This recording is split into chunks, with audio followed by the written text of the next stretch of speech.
Okay, um, welcome everyone. My name is Thomas Garber. My Hebrew name is Pesach Garber, Oh and shit.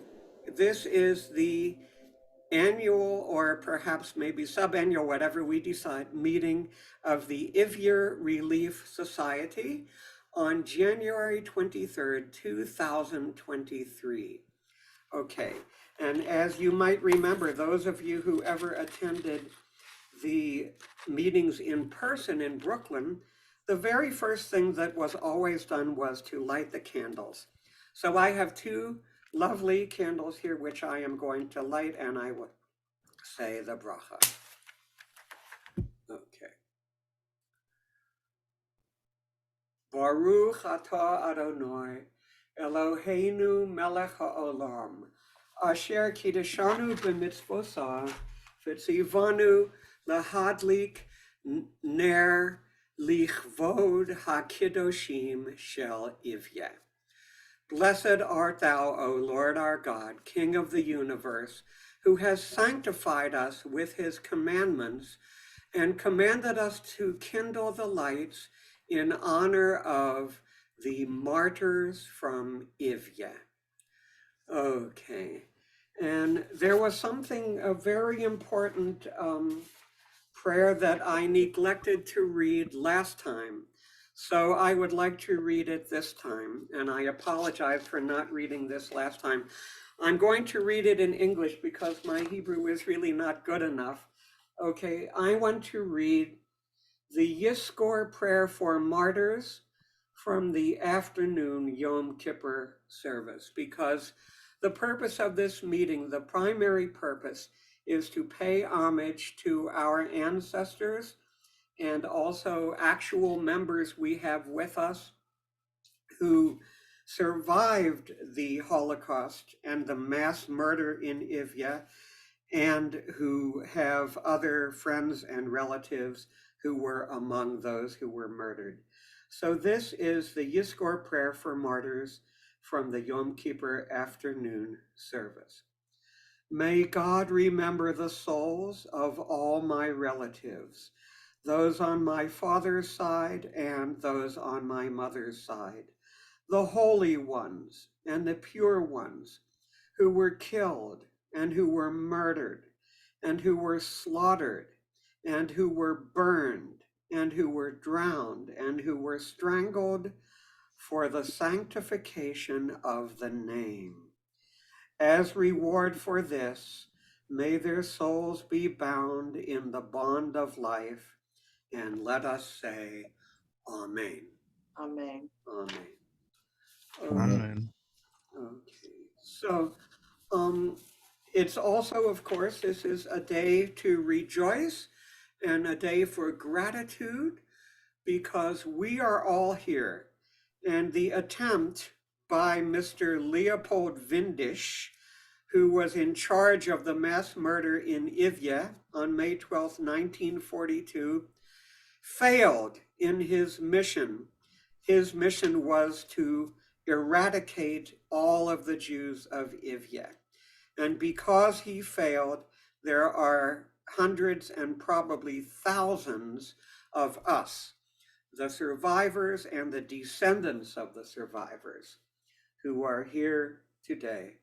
Okay, no one joined in a while, so what I would like to do now is I would like to share with you pictures that I have of precious objects. Some of them are made of sterling silver and some of them are made of wood. And these are objects that my grandmother, Bessie Ginsburg, brought with her from Ivya to America when she came to America, which was in 1907. And so I'm going to share the screen. Okay, share.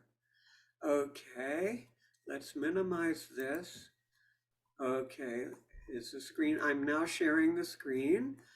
Okay, I don't know how to make it larger, but it says I'm sharing. Okay, so what I'm going to do, I'm going to go to my Windows Explorer, Documents, Okay, and we're going to sort by date modified. And no, let's go by name. Okay. And what I want to find, the first one I want to find is Kiddish. Okay. Oh, I can't find that's funny. All right, I have to minimize this. Okay, let's go down. Okay, I'm moving down. I have a little band up that's blocking me from going down at a fast speed. Huh, that's funny. Oh, I'm sorry. Hold on. It's the wrong folder. Okay. Excuse me. I made a mistake. Okay. Name. Yeah. Okay. Users. Win. Documents. Okay. Now.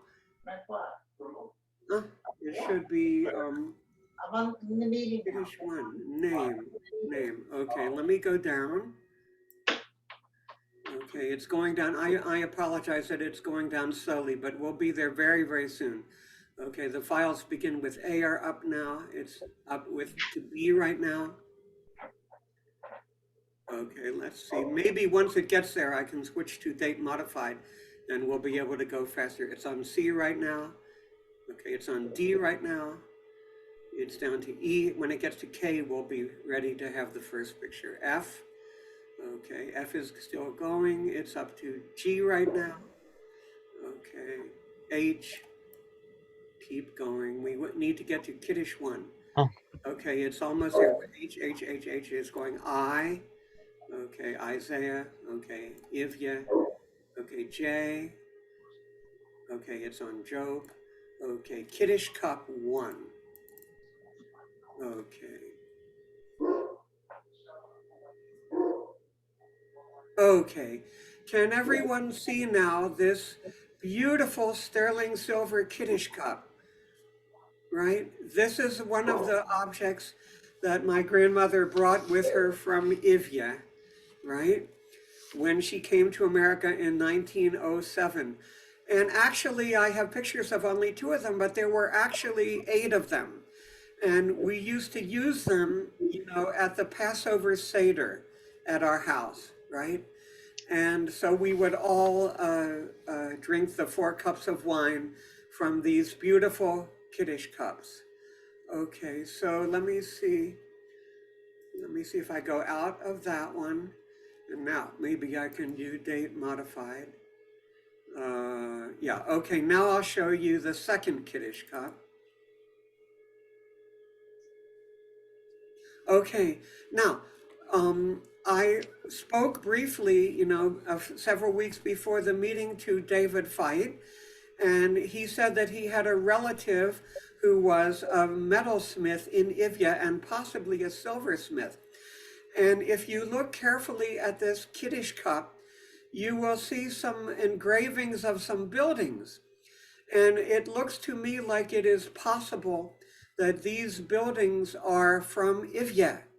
It looks to me like when you see the pictures in the Ivya Yiskor book, you would see some buildings that look like these buildings here. I'm moving the mouse around so you can see it. I hope everyone can see that, right? I think that it's absolutely wonderful, right? So I hope that you can see that. Let me just, oh, I'm sorry, I'm sharing, so I don't see the participants. Okay, so I hope that you saw that one. And so now let me move on to another one. This is my favorite one. This is the salt cellar, okay? I don't think that there's any silversmith in the in the Western Hemisphere who makes salt cellars like this. This one, you can see it has these little ball-shaped at the bottom. It has only 3 of them, right? And what we were doing at the center is we would use this salt cellar to hold the charosas at the Seder. And we would pass it around to everybody so that when we made the Hillel sandwich with the little pieces of matzah and then the moror and then the charosas, everybody could take a spoon of charosas from out of this salt cellar. I think you can tell that it's a real sterling silver. It's absolutely beautiful, right? I don't think that anyone would think that the artificial silver they make nowadays that's cheap in America can match the beauty of the real sterling silver. So that's what I just wanted to show you, that one. And now, let me see, we want the spoons. Oh, it doesn't seem to be right there. Oh, that's funny. I'm going to switch to the name and let's go down to the spoons. Let's see, SH, SM, SN. Where's the spoons? A little farther, a little farther. Let me see. Here. Okay, I hope that you can see those. Those are, as you can see, beautiful sterling silver spoons. And on the bottom, they have not only this engraving, but they have also this coloring. I really don't know what it is. It might be enamel or something like that, right? And so I don't know for sure what it is, but I'm hoping that when we get the participants back and some people can unmute, maybe some of you can tell whether these looked familiar to you and whether you remember seeing things like this that maybe your mother or father or somebody had that they brought with from Ivya, or maybe that you actually saw in Ivya. And I sent all of these pictures to Magdalena Waligorska, and she was very, very grateful. So, okay, now I'm gonna go on to the next one. I think I better go back to the name. Okay, I went up to name. Now we're gonna have to go up, right? Oh, it's not letting, it's going up. Hold on. Is it going up? I don't think it's going up. Wait, let me see this guy. I can't. All right. Let me try again, date modify, and see if we can get the Yiscor. I'm sorry. What did I do? My mistake. Let's go back. Local disk. It's documents. Okay, let's try again. Name. And let's try to go down to the Esrog box. Oh, it's a funny name. Okay, I'm sorry. All right, now let's go down to Esrog box. Okay, it's on the numbers right now. Now we are letter A. It's moving down. Okay, A is coming to an end. We are on B right now. Okay. Okay, which B is going to be ending. There's C right now. Okay, Hanukkah, clouds, contact, cover, cream puff. Okay, daisies, we're on letter D right now. Okay, we are in E, Esrog box. Okay. So it's an absolutely beautiful box. It's obviously, it was varnished, and there's a inscription, right, going around it. And my Hebrew is not good enough to know the complete inscription, what it says, but you can see right here, it says Lechol Peri Eitz. So I believe that means that these boxes were not only to store esrogs, they were also to store any fruit that grows on a tree, right? And I'm hoping that someone might be able to translate for us the complete inscription, right? ולקחתם לכם פרי עץ. Uh-huh. Which means you should take a fruit from the tree. Oh, okay. And I don't know what the rest of it says. It's kind of difficult. I don't know if you can read it sideways, if you can tell. Well, it's okay. Anyway, you can tell how beautiful this box is, right? And so let me see, there's another picture of it from a different angle. So I'm going to close that one. And now let's go to the other picture, right? So this is how it looks from the side, right? And I asked David Feit if he could tell us approximately how big these boxes were. And he said they were approximately 8 inches long. So it probably was maybe 6 inches wide, you know, so you could probably have held several lemons or 2 or 3 oranges in there. And of course you could have held an esrog. Okay, so that was the pictures that I wanted to share with you. Okay, and what I would like to do now is, I want to play for you the recording of my grandmother, Bessie Ginsburg. I have a beautiful recording that my cousin Jack Mankiewicz sent me that he made in 1959. And the first part of the recording is actually the complete recording. It's 45 minutes of my grandmother singing songs that she learned in Ivya.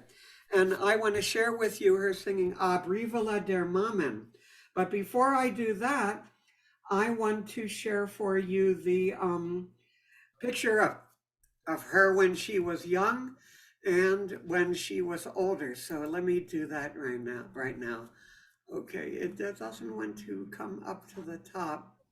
Wait, I can't move this thing to go up to the top. Is it going down? It's not going down. All right, I can't do it that way. Then I have to do it with the name.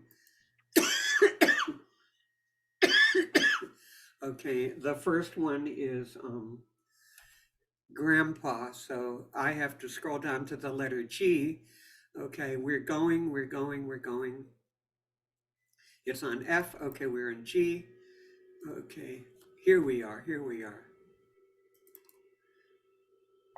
Okay, this is on the left. This is my grandmother, Bessie Ginsburg, and my grandfather, Israel Garber.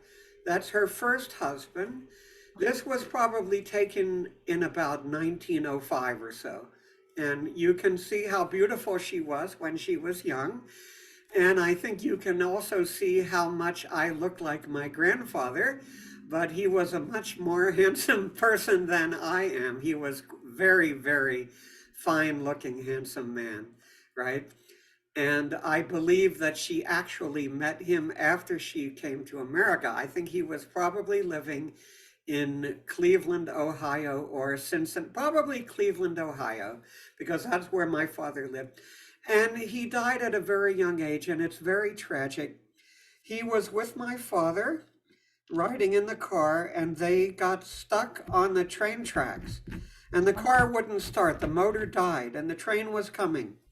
And he realized that there was not enough time to save both him and my father. So my father was about 9 years old. So he opened the window, and he threw my father out of the window.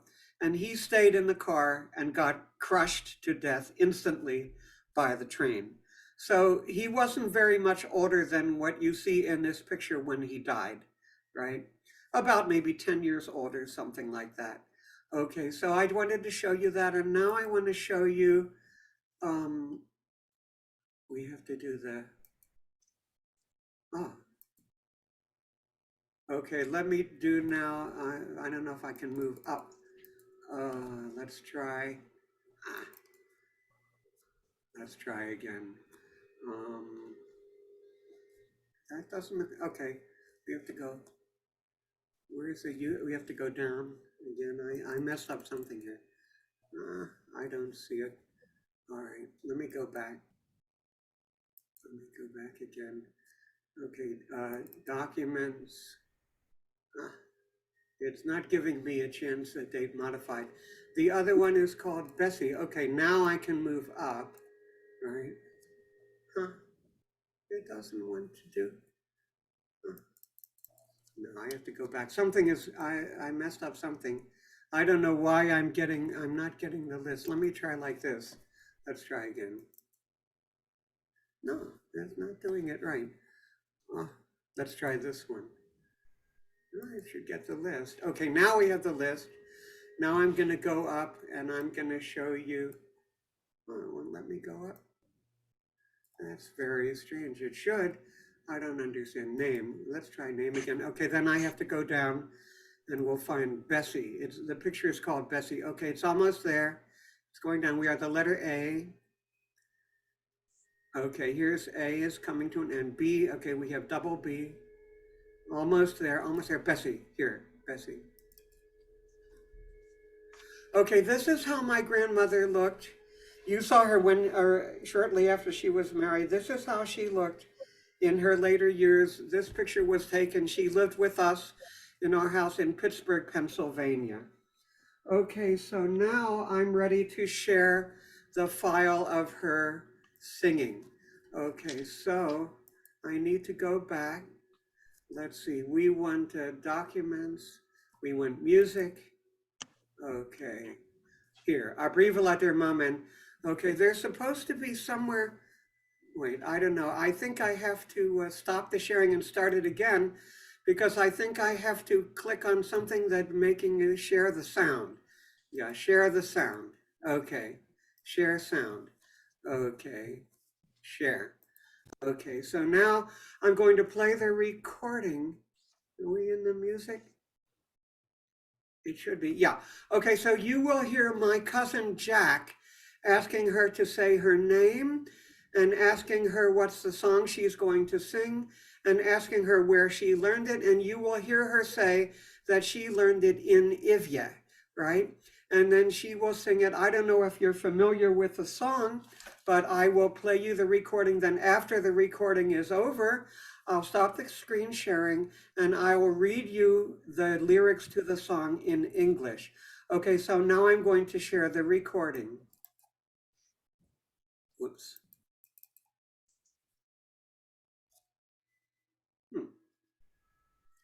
That's funny, it shouldn't do it like that. All right, I don't understand. It shouldn't be like this. Oh my goodness. Let me hold on, that must not be right. It's supposed to be right, but let me try again. Music. Alan, can I interrupt you for 1 second? Go ahead, go ahead. While you're searching for the ability to do that, could I ask a favor? Yes. Would it be possible to let everyone who's on the screen Yes. talk about what their affiliation was to Ivya? I'd like to know who everybody is. Oh, And if of everybody course. Okay, I'll stop the screen could, sharing and we can come back to this, you know. that would be great. And if we Okay. could, and if we can do it perhaps one at a time, so Uh-huh. I mean, I'd like to know what connects us, at least from the, I know what connects us Yeah. spiritually. I'm just saying what Oh, of connects course. us, what connects us Yes, to Ivya. So if okay. we could, just Yes, you of course, choose who, you're in what absolutely right. order It's we a go. very good idea. So let's go in order. The first one we have is Rochelle Abramovitz. Can you just unmute and then just tell everyone what your association is with Ivya? That's good. Yes. Can you hear me now? Yes, I hear you. Yes. And by the way, I haven't seen Ben since he was 3 years old or 4. Oh, So it's nice to beautiful. see you. Uh-huh. Very nice. Yeah. Okay, well, my maiden name was Goldsmith Back. and and my grandmother's name was Sarah, and I think everyone knew who she was. Okay, and she migrated here. Her first husband had come here first, and she migrated here with how many children, Jan? 6? No, she came with 3. 3. Okay. 2 daughters and your father. And they were predominantly in the meat industry, or butchers, as we Butchers. called them in that day. By the way, my people know me as Shelley. Okay, so Mm. my formal name is Rochelle, but you can all call me Shelley. Okay, and they were all in the meat industry in one way or another. I think that perhaps is familiar to most of you. So here I am. I'm calling you from Rhode Island. Right now I'm attending Roger Williams School of Law. But I also have a master's in social work and a doctorate in education from Florida Atlantic University. So I just thought I'd hang out in Rhode Island and study law. Beautiful. Thank you so much for that. Okay, the next one I have on my screen is Robin Seuss. Would you like to share your association with Ivya with all of us. Sure.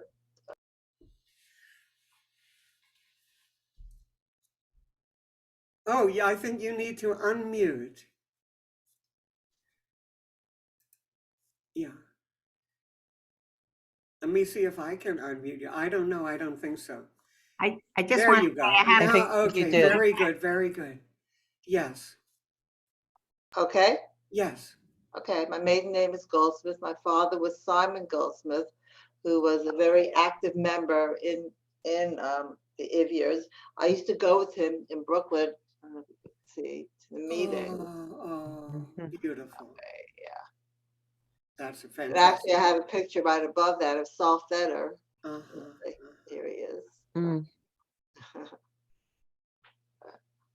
Yeah, unfortunately, can't see. Saul Feder was a good friend of my dad's. My Uh-huh. father had a knish business on Church Avenue in East 52nd, and he was Oh, also known as the knish man of Mountaindale. He would close up his business in the summer and open up in Mountaindale, go to all the bungalow colonies. oh, And uh-huh. passed away 3 years ago. And Oh, as I said, I went with him to all the meetings. I believe my children, his grandchildren, are also should be on the site, and they are also very involved, with carrying on the tradition out of respect for my dad. mm-hmm. Oh, beautiful. Thank you so much. Okay, the next one is Ben himself. Okay, you can unmute and then share with everyone your association with Ivya. Okay, Hi, everyone. It's wonderful to be. Can you hear me? yes, yes. Okay. It's wonderful to be a part of this. This is really great. I haven't seen Robin Goldsmith since she babysat for me Maybe that for you, when yeah. when our parents used to go out. So my father is Saul Feder, as you see in the picture, who turned 99 on January 18th. Oh, Happy birthday. You should sing him happy birthday. Yeah. uh-huh. And my mom, obviously from Ivya, with her family, came also my uncle David. My cousin Stephen is there with his daughter, Laura, who just turned 30. And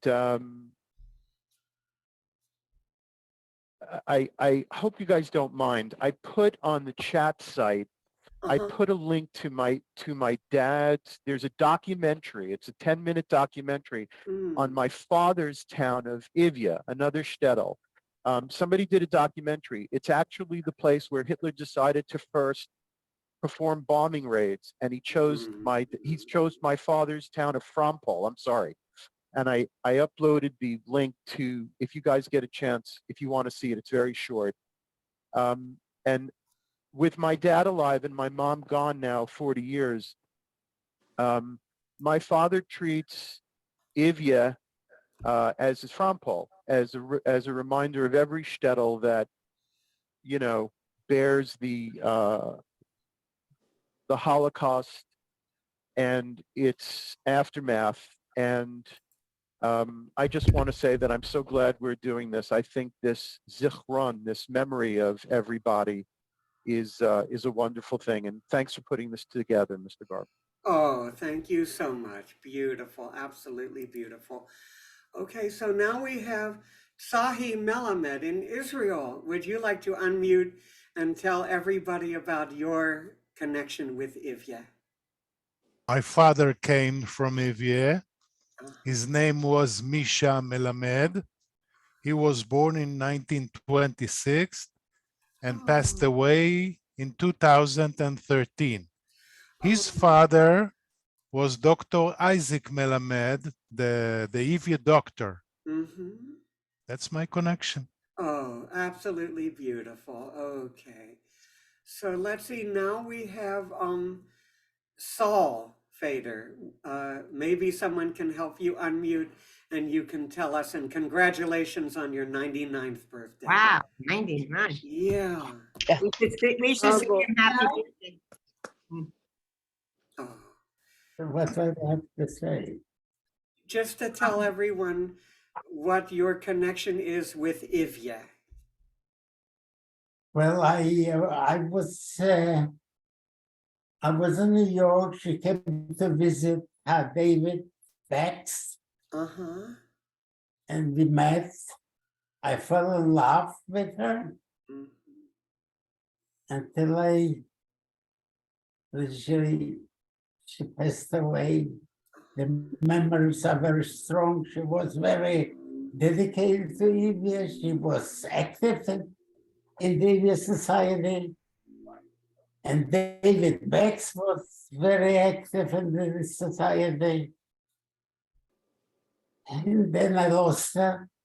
I have my son who is just spoke for me. His name is Ben Feather. Uh-huh. I was born near Lublin in a little state of Frampol, Bilgora area. Mhm. But I met my wife in New York when she came to visit our brother David Bex. Oh, And we lived in Roseville together. Mhm. And the memories are very strong, a wonderful person. And she was very active. She liked to be active. She was active in this organization that you got together. And the memories are very strong. And in my age, I look for, I think I will join and not long, it will not take Oh, long. oh, And but the memories are very strong. I love the urban, the Mets all the time in New York. oh, Good memories. I Goldsmith. Mhm. Yeah, oh, and uh-huh. David Bex was very active in this society, in this organization. Mhm. So I'm just watching now and see what it is and what will be left for my relatives to remember the evening. Mhm. I would like should last for many years. Yeah. The memory of the people who suffered and survived, Mhm. and they're not here anymore. Yeah. And of course, I wish everybody, the relatives, I wish them well. I wish them they Oh, should, thank you. their children, whatever they should stay healthy. You should keep this organization going. Okay? Oh, thank you Okay. so Thank you. much. Thank you very much. Okay. Okay, let's Okay. see. Oh, I'm showing the next one is Emma. Would you like to share with everyone your connection with Ivy? Yes, my name is Emma Svinkin. I am the daughter of Raisa Chodosh, maiden name Haya Levin.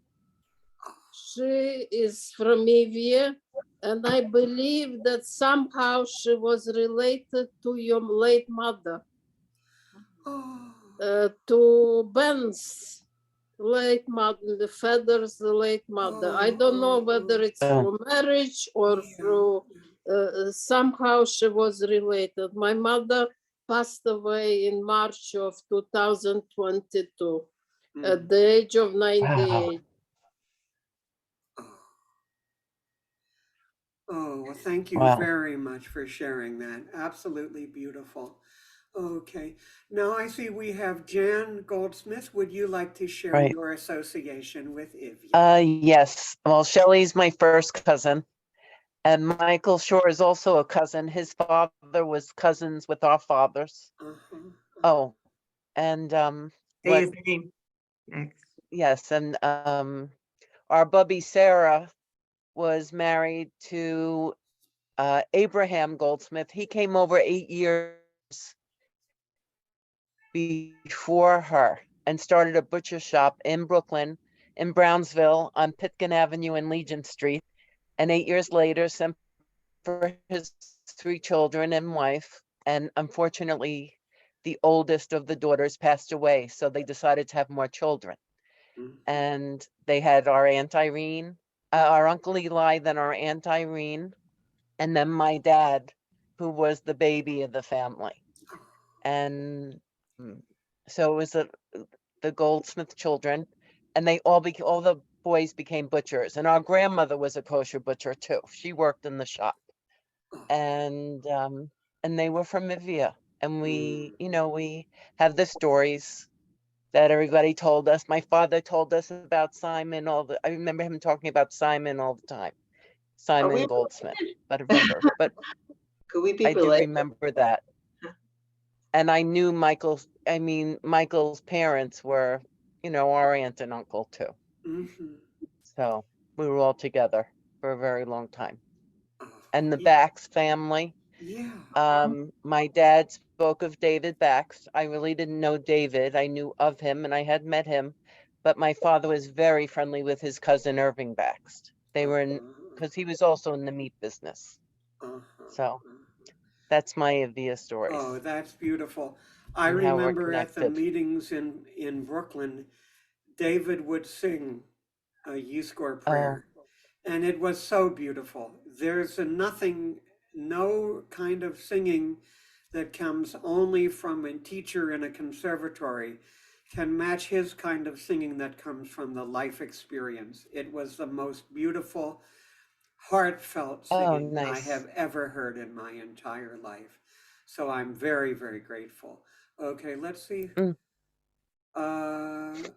We have the one that's, we have Bet Ann. Would you like to unmute and give us about your association with Ivia? Yes, my name is Betty Ann Levine Sherman. I live in Florida, and my roots in Ivia are from my maternal grandparents, Jacob Baxt and Judith Sheftel Baxt. They both grew up and were childhood sweethearts. This picture is when they came to New York and married. I believe this picture must be around, they were born in 1886, both of them. And I believe they came in about 1902 or so, maybe a little later. And this was my maternal grandmother's parents, Beryl and Esther Malka Sheftel, also from Ivia. I don't have a picture of Jacob Bax's parents, but I do know that later on, my cousins, Marcia Cohen and Ellis and Naomi Jaffe became members of the Ivia Society. And later on, Marcia, through a picture just in the paper, discovered Stephen Baxt, and then we consequently met his family, Sherry and Laura, and thanks to Laura for helping me learn even more about our roots from her beautiful book. And I just wanted to say, Marcia and Naomi could not be here today, but they send their regards. And we have a lot of other pictures that we'll share at another time, but I'm so happy to meet all of you and make your acquaintance. And I agree with everything that Ben said about how wonderful it is that we're being brought together, and hope we continue this through our children. Oh, thank you so much. Elena, I don't remember if we had you already. Would you like to share your association with Ivia? You would first need to unmute.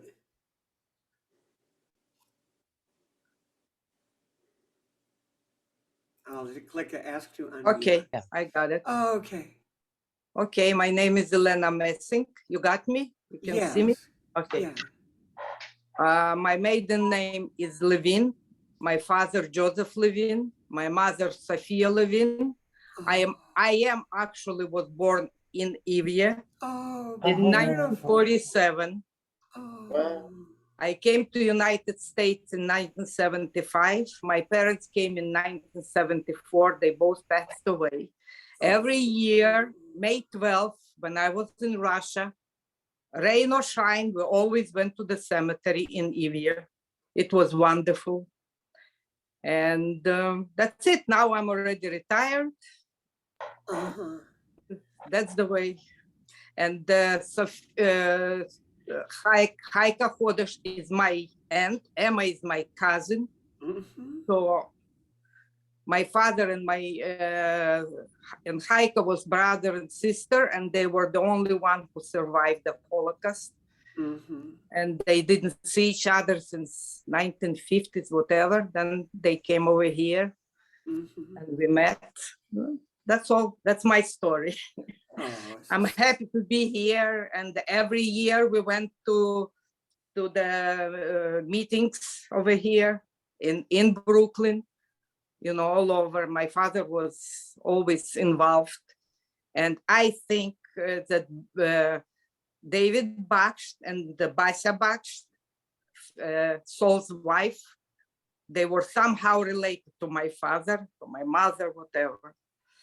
My grandparents came from Baksh, but they also lived in Evia. Mhm. It was a shtetl Baksh, Yeah. Lukcha Baksh, it's all the same. That's all. That's my Oh, story. okay. And Thank nice you. to see Alan Small. Oh, it's wonderful. Okay, beautiful. Thank you. Thank Okay, you. I don't know. We have the one who's listed as Galaxy Tab A7. Would you like to unmute and share? Okay. I think that's me. Oh, okay. Go right ahead. Okay, my name is It Michael. is. Hi, my name is Michael Shaw. I'm glad to be here again, Oh, thank you. Yes, yes. and I'm glad we're keeping the memory alive. Mm-hmm. From Ivia, Max Shore, his given name was Max Schmuckler. And in 2005, I'm glad we went back to Ivia to see his home shtetl. And that's my connection to Ivia. Oh, that's absolutely wonderful. Okay, now we have David Emerson Fight. Would you like to unmute? I hope I'm pronouncing it right, and tell us your connection to Ivia. Could Yeah, you've got it everyone right. who spoke before put themselves on mute again, please? Oh, I'm hearing some reverb. oh, I'm on mute. Thank you. Yeah, thank you, Ben. That's actually very helpful. oh. So yeah, my name is David Emerson Fight. You got the pronunciation right. I've actually had to do quite a bit of work to find that I'm connected with Evia, because that was all completely lost in my family's kind of memory of the family history. My Hebrew name is Asher. I was actually named after my great-grandmother Esther, who was born in Evia. She was born in 1894 or so as Esther Shmulewitz in Evia, and then she and her mother Anna and her father Wolf and her younger siblings migrated in 1907. So he was the one who was Wolf Shmulewitz was the one who was the silversmith, tinsmith. We're not sure exactly what kind of smith, right? His family, I know that Wolf was a resident of Evia, and all the kids then were born in Evia. His family came from Subatniki and before that Rybaki, and her Esther, my great grandmother, her mother Hannah was born in Baksht. Somehow, I know that that's a name here that in the group, but her parents and family had been from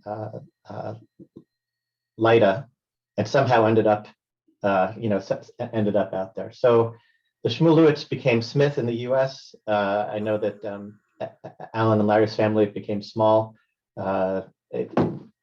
We haven't figured out whether we have any relation, or not, because Shmulewitz was a lot of different families with that kind of name. So it's very nice to be acquainted with all of you. Oh, thank you so much.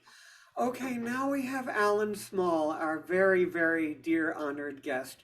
If you would like to unmute and tell us, and you can tell us, everything that you want to tell us. Yeah. So, well, what can I tell you? There's so many things I want to tell you. There's a very Sure. song that says, "Where do I begin?"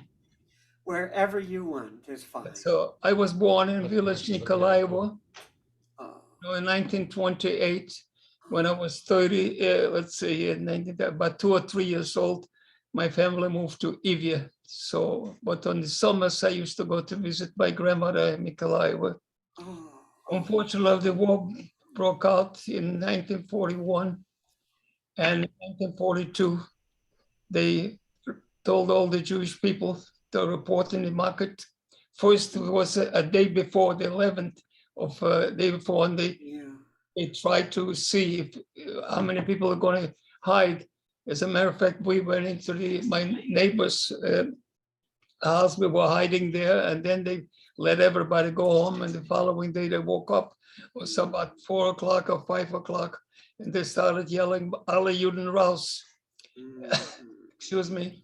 I have it very tough to talk about it, but I'll try to do the best.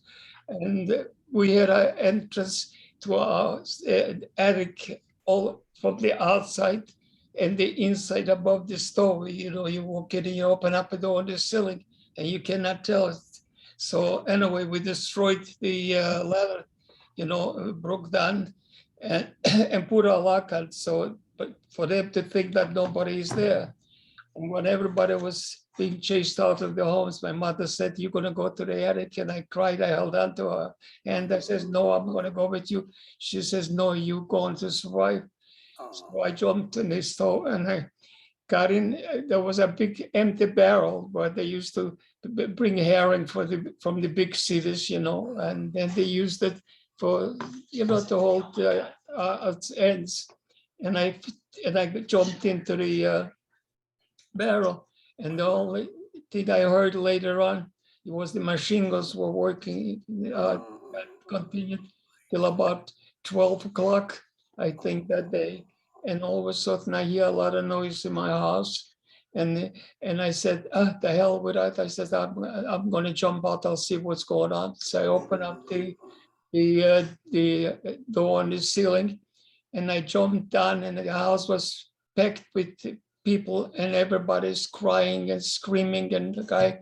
So the first thing, I ran into my parents' bedroom where they slept and nobody was there. Then I ran into the second room and I see my oldest sister with a baby, about a year old, and she's pulling her hair. And she didn't even recognize me. When I was standing in the front, the only thing I heard was she says, "Keiner is nicht geblieben, keiner is nicht geblieben," and nobody survived. And of course I found out what happened. And then they made, there's so many things that I can tell you, but I don't have the strength actually to, but anyway, I was there in Libya. I ran away the last time, and I didn't expect to run away, because when they came to destroy the rest of the ghetto, they told everybody to be ready at 12 o'clock. And they report to the market that you can take with you 100 kilos or 200 pounds or something with you. And we knew already the nonsense what they tell us. You go to work in camps and go here. And then I go to see the ghetto was with barbed wire, and I take a look, a woman and the two kids are hanging and bleeding. They were shot while they were trying to. That was the Goldsmith family, you know. He survived. The father was waiting for his family, you know, and he took the youngest one, 3 or 4 years old, with him, and they were supposed to go that day and they could not. So they tried to go between the barbed wire, and as it shows you, I see they're hanging, bleeding, dead, of course. And we picked up. I had no intentions of escaping any place. I didn't want to leave my sister alone. And then they come in and they say all those that work in they call it the Gabania, the leather, right, where they make leather out of skins, you know. And they were very useful for the Germans and for the army and for the police over there too. So they said to report to the gate. And I had no intentions, honestly, to escape. I was going to go with my sister, because there's a long story for 2 hours to tell you why I had chance, because I escaped once before. And there, you know, I was caught by the partisans. They thought I was somebody. Anyway, so I said to my sister, I'll take a walk, you know, to see what's going on. So I walk out, they make an announcement that all those that work in the leather factory It was right outside the town, at the end actually, of the town there, should report to the gate. And I see they open up the gate and all the people that worked in the Garber they call it, but they make the leather skins. And they open up the gate and something hit me, you know, and I got between them. And I got out from the gate and walking to the factory with the people that worked there. And when I saw my sister was standing out there singing, she was waving to me goodbye. And the two people that were walking us to the factory was, of course, Polish policeman.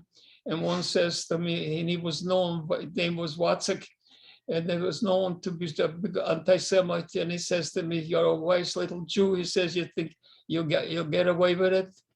We'll go." But I showed him later that he said, "I'm a wise little Jewish boy," but he was a dumb Polak, you know. So when they opened up the gate to get to everybody, instead of one of the policemen stay in the back and the other going, so they both walked in the front.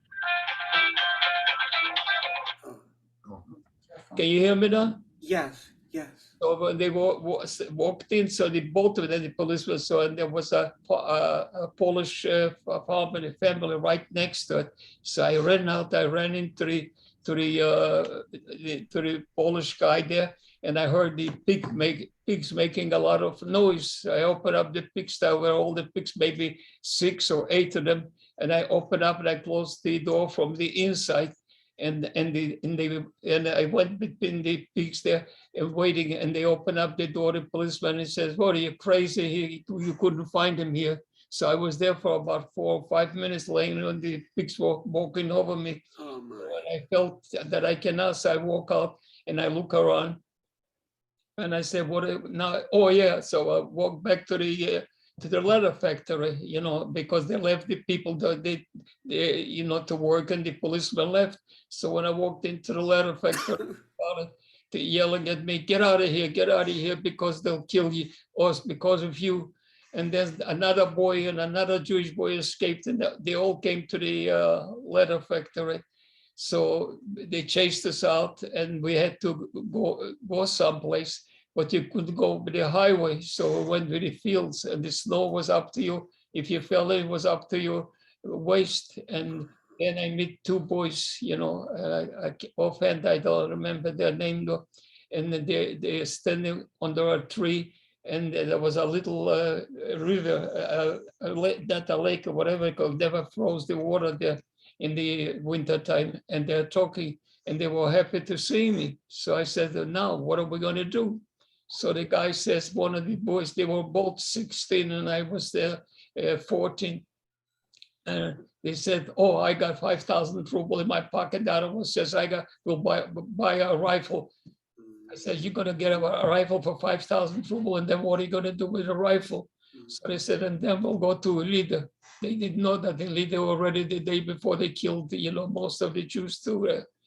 So I said, "I'm not going with you." They said to me, "Why are you not going with me?" I said, "Because this is just nonsense. The way you want to go for $5,000, you'll buy a rifle and go, you become a hero." "No," I says, "I'm not going."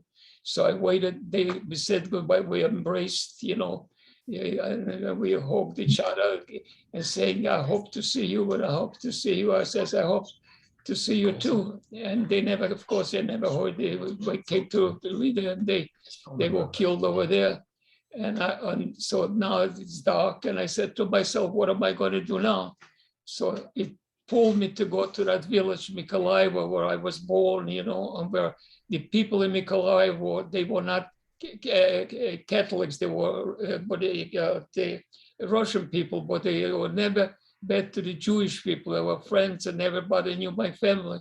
And it was 14 kilometers from where I was at that time.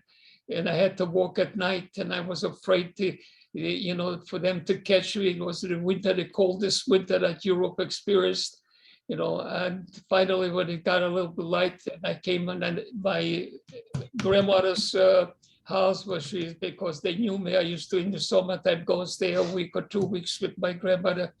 And I knocked on the door, the lady, the Russian lady, white Russian, whatever you call it, opened up the door. She embraced me. She said, "Oh, my little 1-year-old frozen.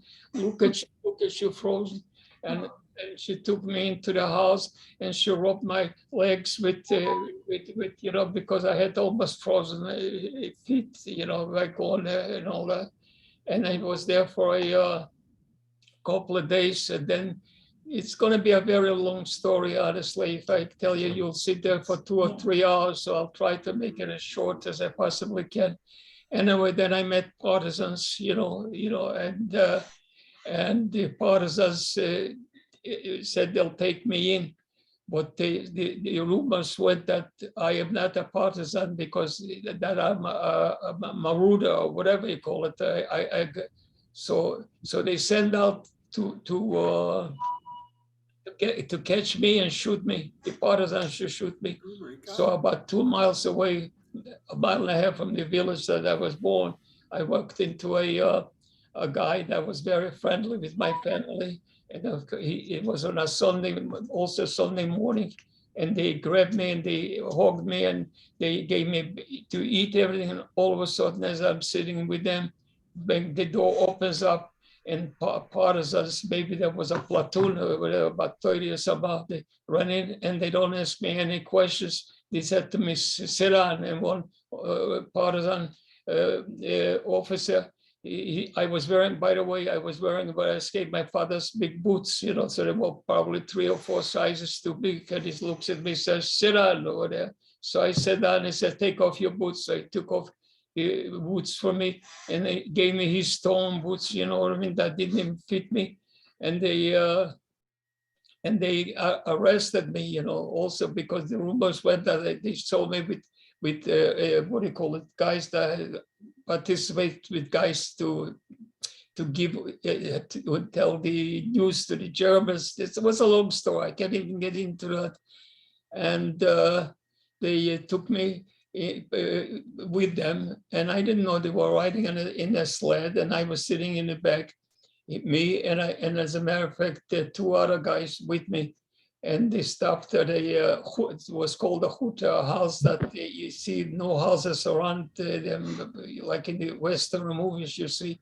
We stopped over there and they go out, they walk over right away. And I said to one of my friends, he says, "Out." And they take him outside in front of me and they shoot him, to kill him. They killed him right away. Then they go in to the next guy, he says, "Out." And they shoot the other guy. Then I watched all with my eyes standing, and then they said to me, "Out," that I should go out and they'll kill me. So I said, "Wait a minute, I'm going to tell you something. I got so much diamonds and money my parents left behind, and I know where they were hiding it." I said, "Let me go, I'll prove it to you, and I'll bring it all to you." I didn't know about diamonds or other things. So I hear what was said to the other one. He said, "Let him go. When he comes back, we're going to shoot him anyway," because they were supposed to shoot him. Shoot me. Orders from the headquarters already by then. So when I came back, back to the ghetto, I see my sister is there because they left some people that they needed, and my sister pretended that she's married to her husband's brother who worked at that time. It's a long story in the leather factory. And she was so, I can't even begin to tell, she was so happy, she thought I was dead. So now, how am I going to be in the ghetto? So you need a CAD card. That means like a passport, a little bit, your picture, and they'll put you to work, So I walk in, and that's, I'll tell you also about our own people. So I walked into this following morning to the Judenrat. It was called the Judenrat. There was one was coupled that they should have killed them before the war. And then there was Dvoretsky, whose family was even killed, some of them. And he was for the Germans. So he says to me, Dvoretsky says, do you will a passport from the, it means, do you want a passport from the dead people? I said, yeah. He says, "Du hast Geld?" I said, "Where am I going to get Geld, money for you?" He says, "Du hast Brillanten means diamonds. Maybe your parents were hiding it. You don't," and this I'll never forget. He says to me, nicht kein Geld, nicht kein Brillanten, nicht kein Karte. And he didn't give it to me, you know, so I went back to my sister and I tell her that, I mean, well, both embraced them, we started crying, what am I going to do now? You know, I can't stay in the house, you know, and all that. So before we turned around, you know, the ghetto was surrounded, you know, like I told you, liquidating the ghetto, and that's how the rest of the story, you know, already. So I escaped, and I wind up, by the way, with the partisans, because the doctor, oh, that's very important, Dr. Melamed, you know, that, you know, he was already joined the partisans a week before that, or 2 weeks before, because the partisans needed doctors, nurses, you know, so he was taken in to a partisan brigade there because he was a doctor with his wife and 2 kids, a girl, because the older one was away. He was fighting in the partisans someplace else. He has to make his story short. He was sitting there in the partisans, in the bunkers, the forest, and he sees pictures on the desk from the commanding officer, because the partisans, I always carried pictures of my family, you know, in my pocket, for my sisters, for my parents, my grandmother. And when they told me to go to bring in the goods for me, so they kept it, and all the pictures and all that they brought to the commanding officer and told him I escaped. So the doctor was sitting at that time. If not for him, I wouldn't be here. They said to them, "What? He escaped the ghetto just like I did yesterday or before yesterday. He's not you know, somebody, I guess." So the commanding officer saw that they made a mistake. So they sent down the couple of real partisans to look for me and bring me. And then also, it's a long story, wind up, and then I wind up in the Stalinskaya brigade. That was, so when they were looking for me. So, but I was sitting in that next village already by then and having breakfast with the people, because they all knew my family and they were very nice to me. All of them very nice. They run in right away, you know, with others, sit on, you know. So I thought they were going to kill me. So got in the sled and they're riding. They bring us to a place about, I would say, an hour from there, maybe an hour and a half. And then they let me go into that house. And I walk into the house, and I was saying Yiddish, Gott sei Dank, and I see Jewish people from that Kinkulkin, you know, he was there, and other Jewish people from my hometown, they escaped, and the partisans put him in the house there, and they said that they'll come on the way back from when they go back, they'll take it back to the partisans. So, oh, was I so happy, you know what I mean? And waiting, you know, with them together. Then it would take another hour if I tell you how. Here's to make the story short. You know, I joined the partisans, the Stalinskaya brigade, because like I said, Dr. Melamed, you know, he gave a very good, you know, story about my family and all that. And they took me into the partisans, and they gave me a rifle with 30 or 35 bullets, you know, an old rifle. And I sit in the barracks, and my first experience, I never had a rifle in my hand, and I go like this here, and I press the, and I shot in the air. Luckily, I didn't point the rifle at somebody else, you know. And this is the story, the beginning of the story. That I was there with them, and in the partisans, and I was very good on languages, you know. As a matter of fact, I spoke German already by then and all that. And they put me into a group, it was Stalin's brigade, but they also had a trad, they call it more like a company named also after Stalin. And they had a reputation, you know, for anti-Semites, because the officer in charge of this the part of the brigade, you know, he was anti-Semitic, you know. So and again, it'll take me a long time to tell you. And so I wasn't a partisan, but I was always in fighting because I became my interpreter. We used to catch German soldiers, you know, and of course, I interviewed them, you know, and it was my pleasure. One time we were our platoon usually that time was up between 30 and 40 people, and we were on a mission to go, and we heard footsteps and we stopped, and I see the Germans. That's one of the experiences, and I say noise from the woods, some noise, and I see a German soldier is walking, limping and holding the rifle as a cane. He didn't have a cane.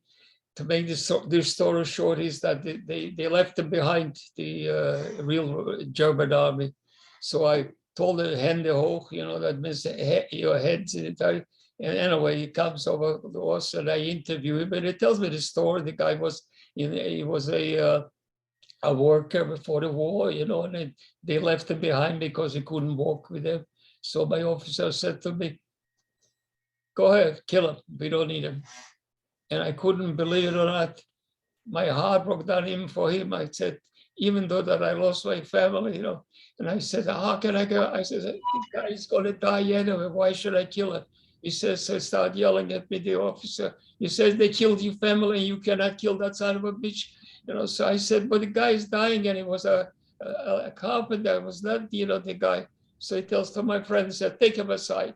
So he took him aside in front of me and he shot him. And then, you know, I became it's called the Russian Razvedchik.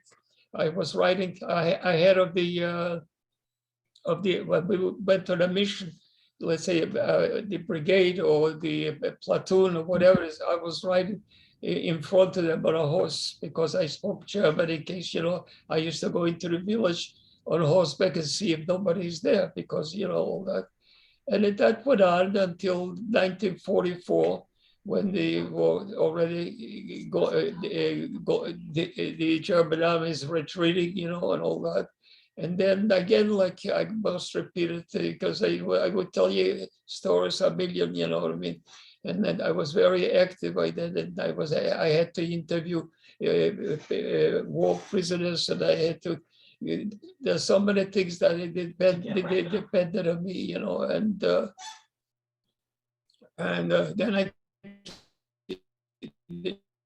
in 1944 I was 60 years old.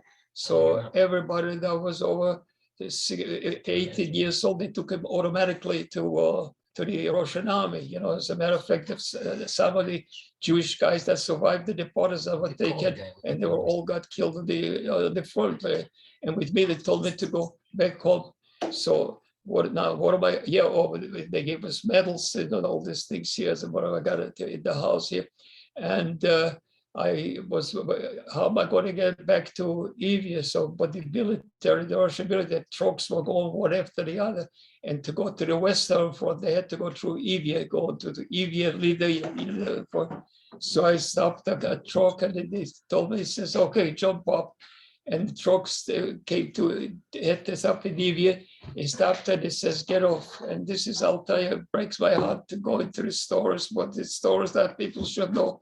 So when the truck pulled over in the center, and he says, get us, so I get out here, I'm there. Oh, by the way, we had a battle with we fight not only the Germans we were fighting the Italians that for Mussolini, you know, they were already sending him to the Eastern Front. And I looked around, we got him in as prisoners, and I say, who's the smallest one? And then I see, I think my clothes is gonna fit him, because my boots, you know, those I walk over with him. I said, take off your boots to the guy. He says, who's going to make me? I said, who's going to make you? I go with your rifle like this here, you know, so this is going to make you. So I took off his boots, I put on, I gave him my torn boots that I was wearing, you know. And then also we were caught, the German army was retreating, a lot of them were cavalry. And I used to ride on a farmer's horse, you know, so we got them, I negotiated a surrender, because this is something that I myself don't believe like that. they are retreating the German army. And then all of a sudden they hear that and they send out a white flag, that they want to surrender. There was a full battalion of German soldiers to negotiate. So I said to them, my entire outfit is over there. So send out who can negotiate with us. So, but the lieutenant came over. That was with us. We were just a platoon. And they started marching each one, and I tell them to put their rifles over there, the ammunition, everything, there. And we took them as prisoners, and we were a handful, and they were a battalion, took a battalion. And of course, in Minsk became, they called out a medal, a big deal, the medal for that event, in Evie. And I went and I joined I didn't have what to do, so my cousin from Zvenyashov, he survived with a little girl, 6 years old.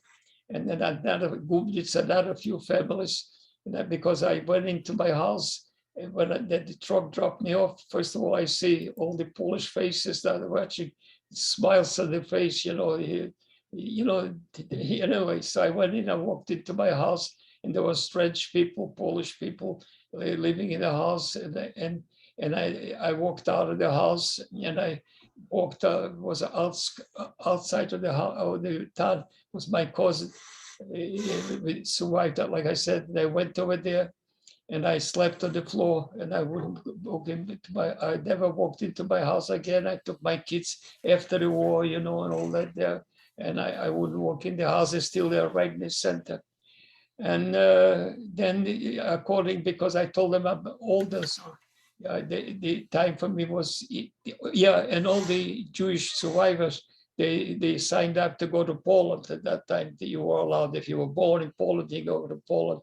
And I had such a dislike or hatred, or what you want to call, for the Polish people, because at that time, because they participated with pleasure to help the Germans kill the Jews, and I knew them. I went to school with my sisters, because they went to the Polish school. I went to the Hebrew school, and I was there. Do you know any of these people's relatives? What? Do you know any of the people? Did you, like, that's on the TV? Do you know any of them? Like, they remember any of their families? Yeah, sure. I remember the families, the young man, by the way, and Baxter is sitting there, or here he was in the picture, or here he is. He is David. His father's name was David Baxter. He is the guy. That also was in the partisans, David, and he passed away, and now he's very active, and he wants to know about his family. Stephen Box, that's the guy I told you. Yeah. That I and what about the man that said that he is Shmulowitz? That was your name. Young boy. This one. He said his great grandma side was the This one? Shmulowitz. Yeah. Or Shmulowitz. Tell him that was your name. No. I'll tell you, Shmulowitz. Don't tell me that. David.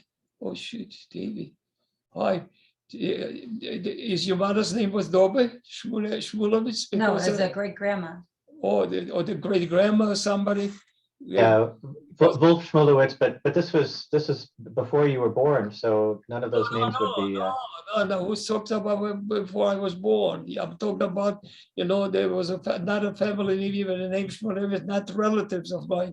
So the guys was killed that time. We did 220 men, Jewish men. With my father was killed that time, but his wife, then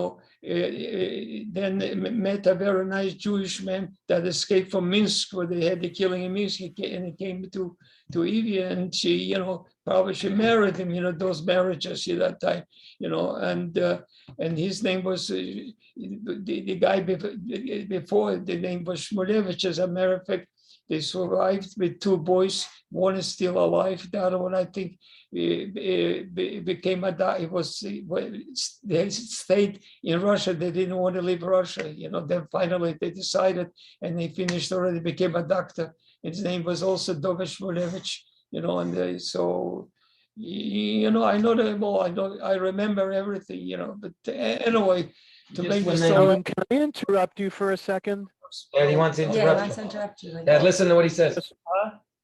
Alan, who are you sitting with? Who's sitting with you? Who, Oh, that was oh, it. who Children. is sitting? That's Oh. my son, Larry, and my. Hi, Larry. And this is my daughter. She's my daughter, my friend, my daughter-in-law. Yeah. They'll make him children like that. They are everything to me. Can I ask a question? Sure. I would imagine that it's going to be impossible for you to tell 6 years of the Holocaust story and 70 years of life.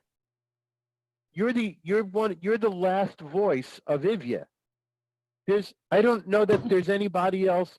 Does anybody know anybody else who's left who born pre-war from Oh, Ivya? no, let me tell you, you asked a very good question.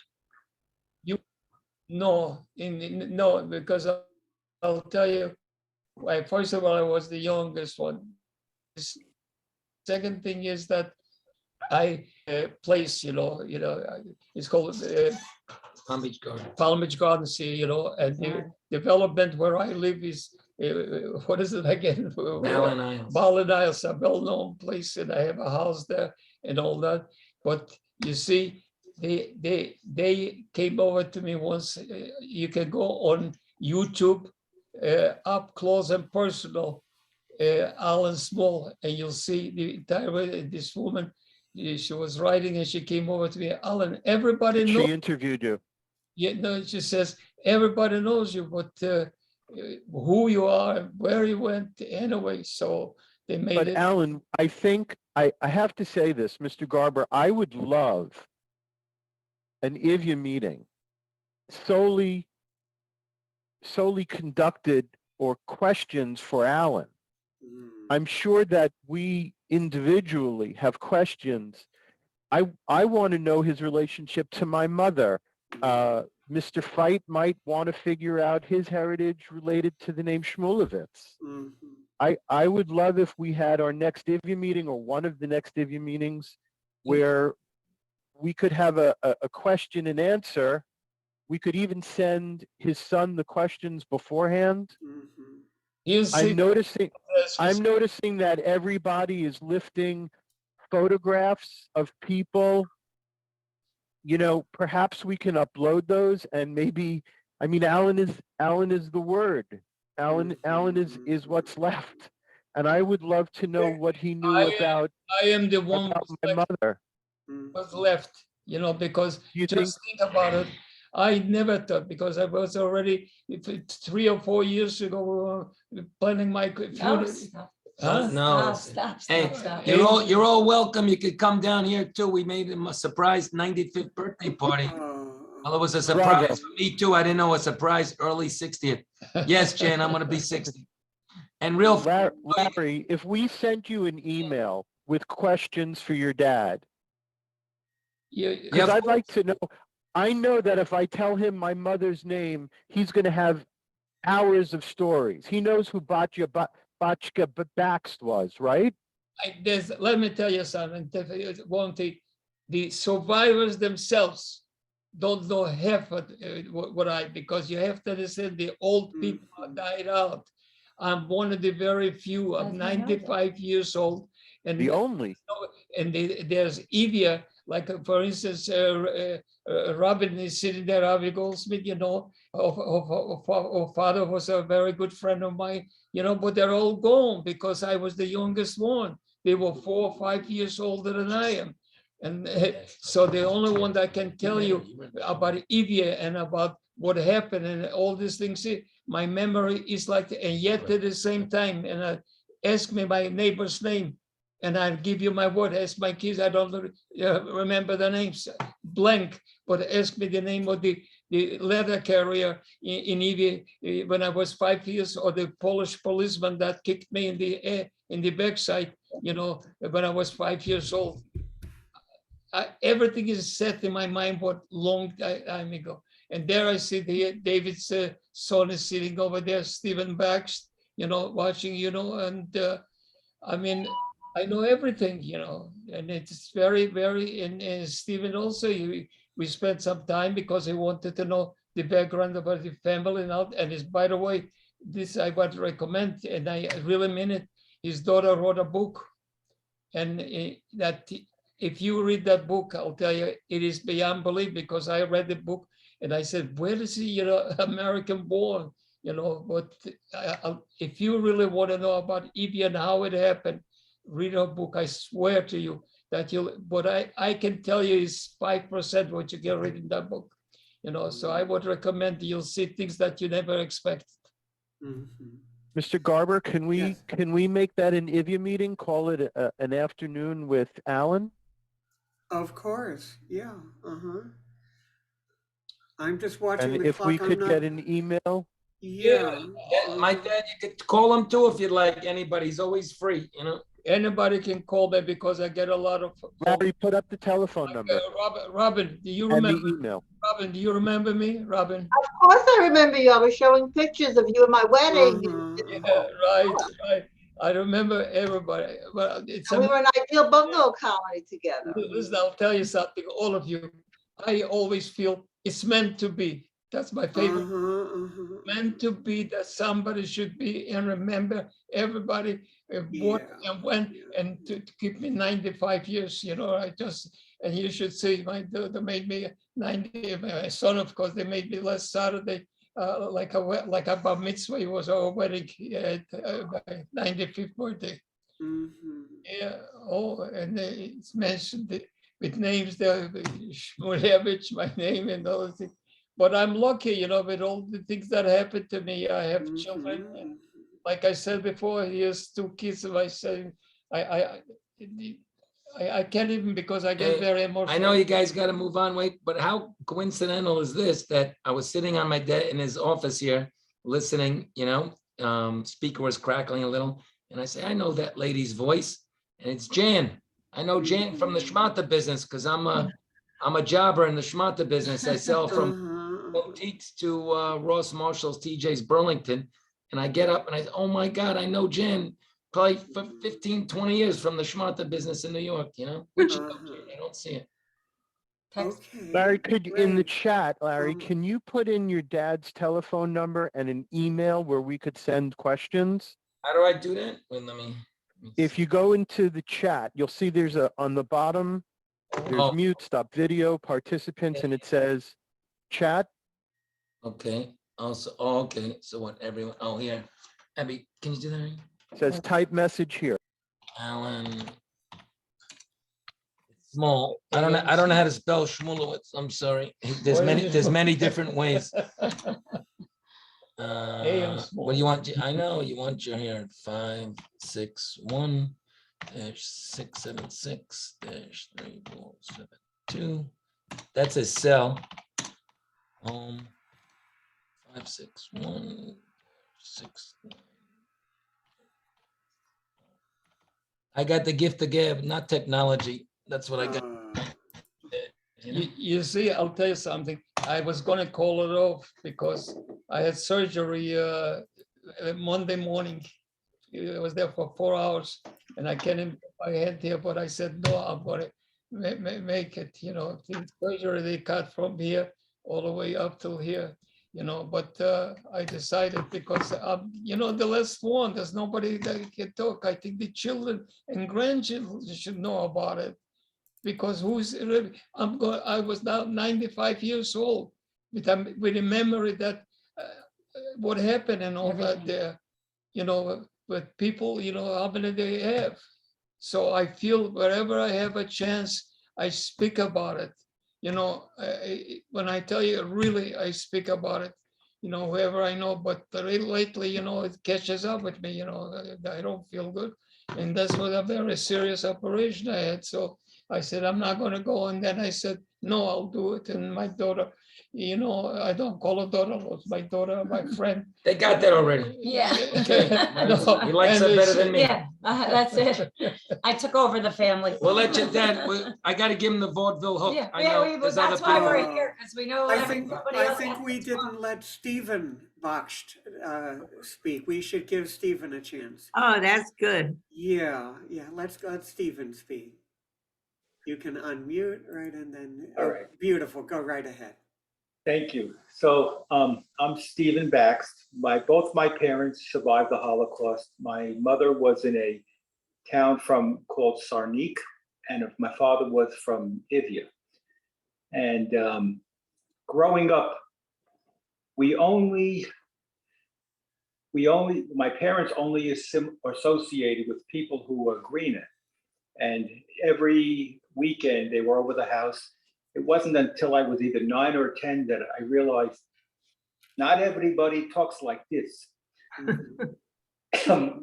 it was quite a interesting growing up, having both parents Holocaust survivors. And to me, as a second generation, I'm curious to see how other second generation children of their parents.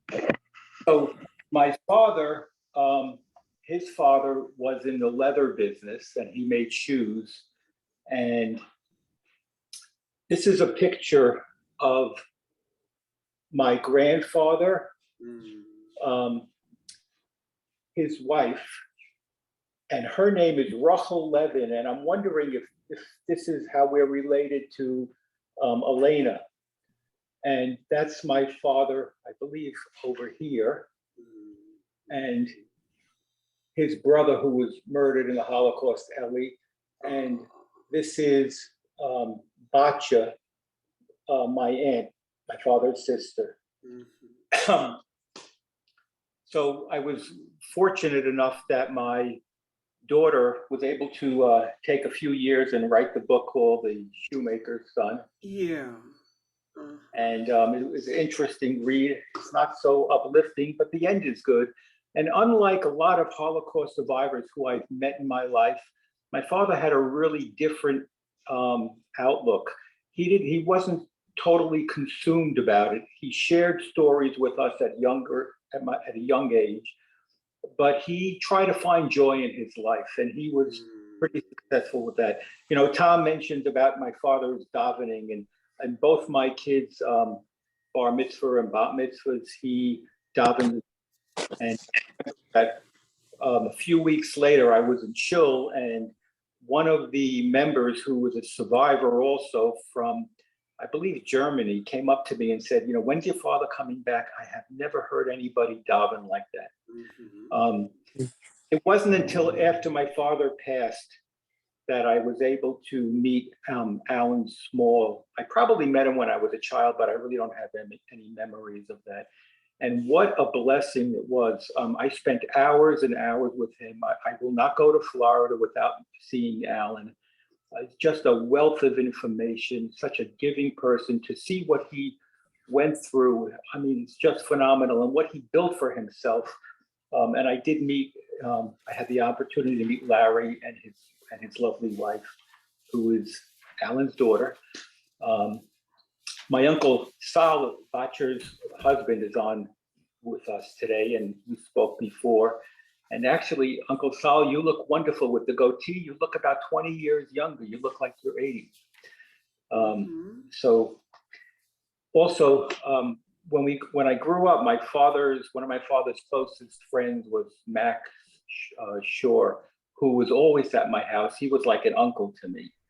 And so my father survived with his father, who died right after the war in Germany after surgery. And he also survived with his sister, Batya, who we spoke about. And actually, my daughter is named after her. And Batya was an interesting person. She always fought for women's rights, tried to have equality, whether it was in the Rosedale Jewish Center. And my daughter has the same drive. That's her big passion, is women's rights. So it's interesting, but it's a wonderful thing to be here, to continue the legacy, and however it evolves and changes. It would be great to unload the burden of the Holocaust for all the survivors, but to still understand and remember it. I think it was a wonderful idea that Ben had to let everybody go around, and I know it probably took up too much time, but happy birthday to Uncle Sal and to Alan and to everyone. That's it. Thank you. Thank you so much. Stephen, is Laura still sitting next to you? She is sitting across from me. She doesn't Can we want to talk. that's fine. I just want to say that, you know, legacy is everything here. The honor of the past, the honor of what these people went through to give us where we are, to have the life that we have. It's amazing that, you know, you've got two gentlemen on the Zoom call who are in their late 90s, a testament to the fact that survivors are truly survivors. And I just wanted to say that Laura represents everything. I'm going to start crying. Laura represents everything that our parents wanted. She is brilliant. She is honorable. She has incredible integrity. She's a great writer. And for everybody here, I just think she needs to be commended for the fact that she wrote the book and she continues their legacy. That's all I wanted to say. Yes. Thank you. Thank you very much. Oh, thank you.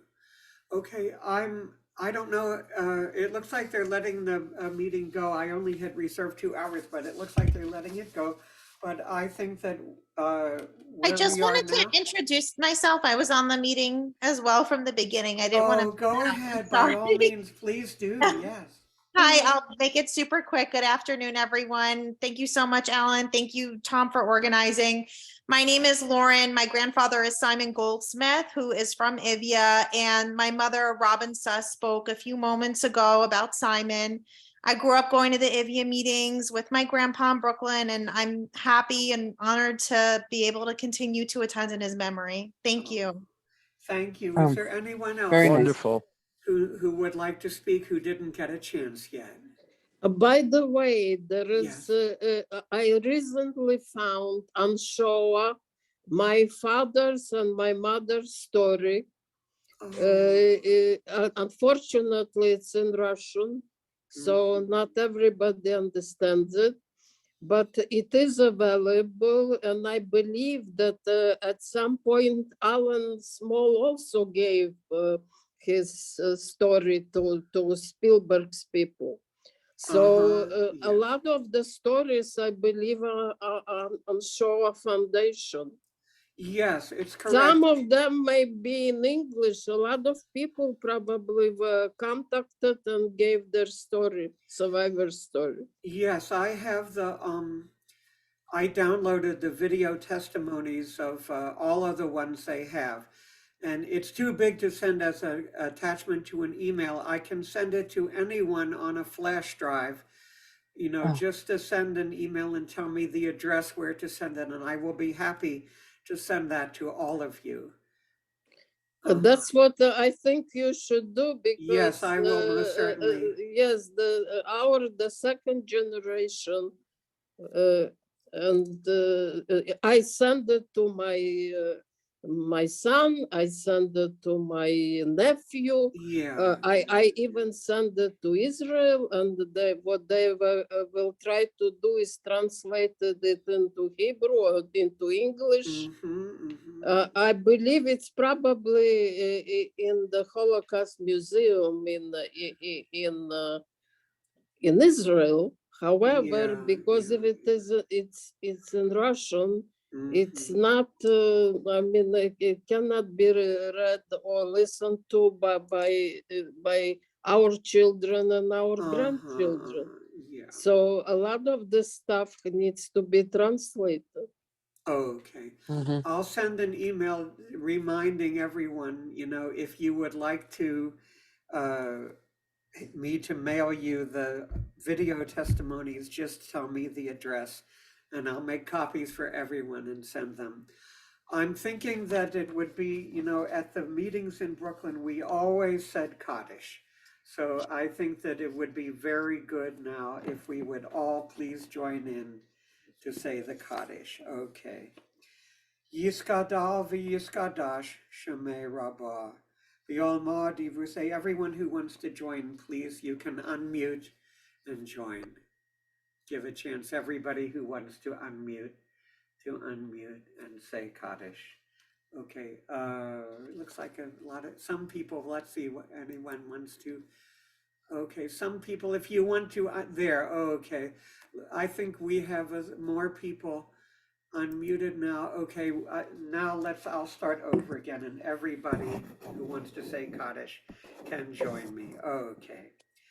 Yiskadal v'yiskadash shemei rabba Yolma divrach erusei v'yamlich malchusei Yatzmach urkane v'korei meshichai. B'charei uv'yomei uv'chaye b'chol beis Yisrael ba'agala v'zman koriv Yimru, amen. Yehei Shmi Rabba Mevorach, the Olam Ulalmei Olmaya, Yishparach, V'yishtabach, V'yispaar, V'yismamam, V'yisnaseh, V'yishador, V'yishaleh, V'yishalal, Shemei Dekudashah, Barichu, amen. Leila Min kol birchosa v'shirasa, tush b'chasa v'nechemasa, da'amiron v'yalma v'imaru, amen. Yehei shlama rabba min shamaya, v'chayim tovim aleinu v'yal kol Yisrael, v'imaru, amen. Oseh shalom b'imramav, hu ya'aseh shalom aleinu, v'yal kol Yisrael, v'imaru, amen. Should I read it in English?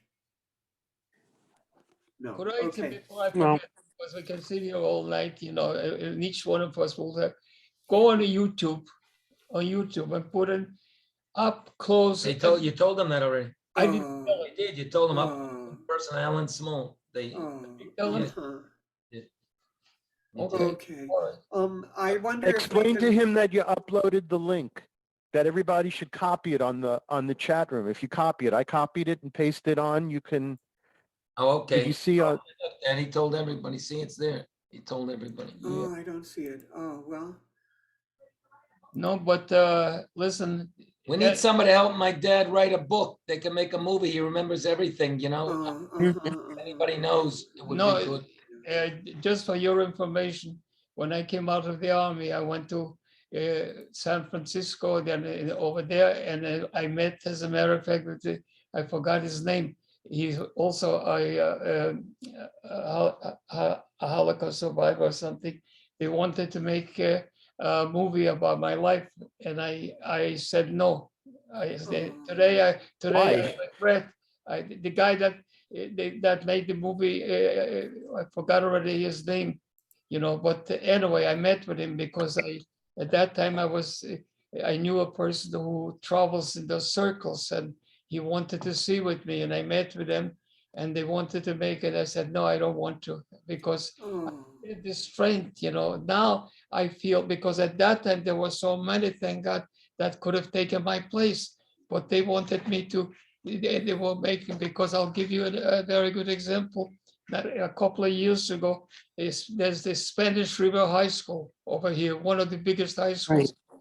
You know, Spanish River High School, they had the weekend dedicated to me, you know, and the band was in I can't even begin to tell you, you know, and I couldn't, I had to make a speech, and I couldn't even make a speech. I was emotional, so my granddaughter made this speech for me. Oh, you should see what went on there, really, you know, and because I didn't even go to school. The last time I went to school was in 1939, and I came here to this country.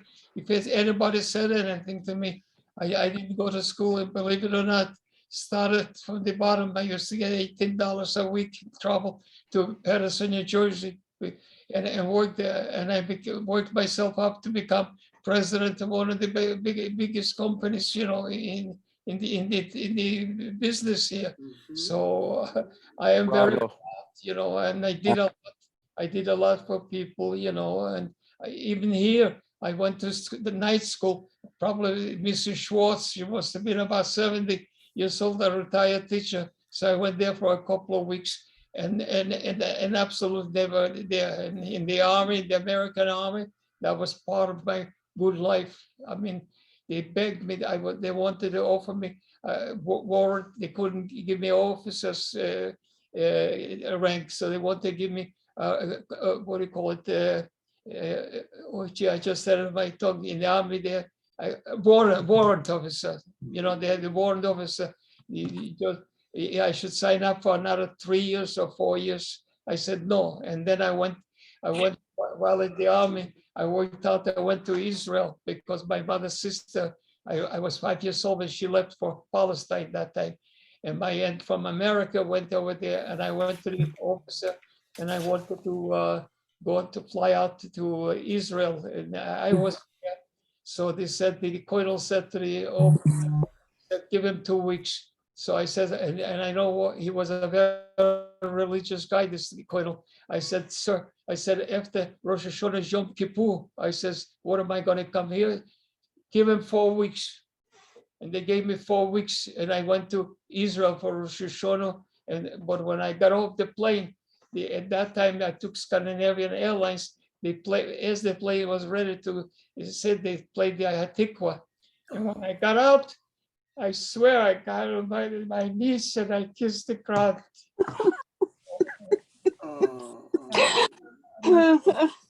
I'm a very proud Jew, and I tell you,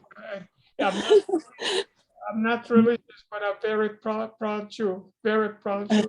And my kids, the same thing. Look, my son and my daughter-in-law, they made me. It was my 95th birthday this weekend. And they made me a party. It was like a wedding, you know. I know everybody's got to go, but he wanted to show you one thing.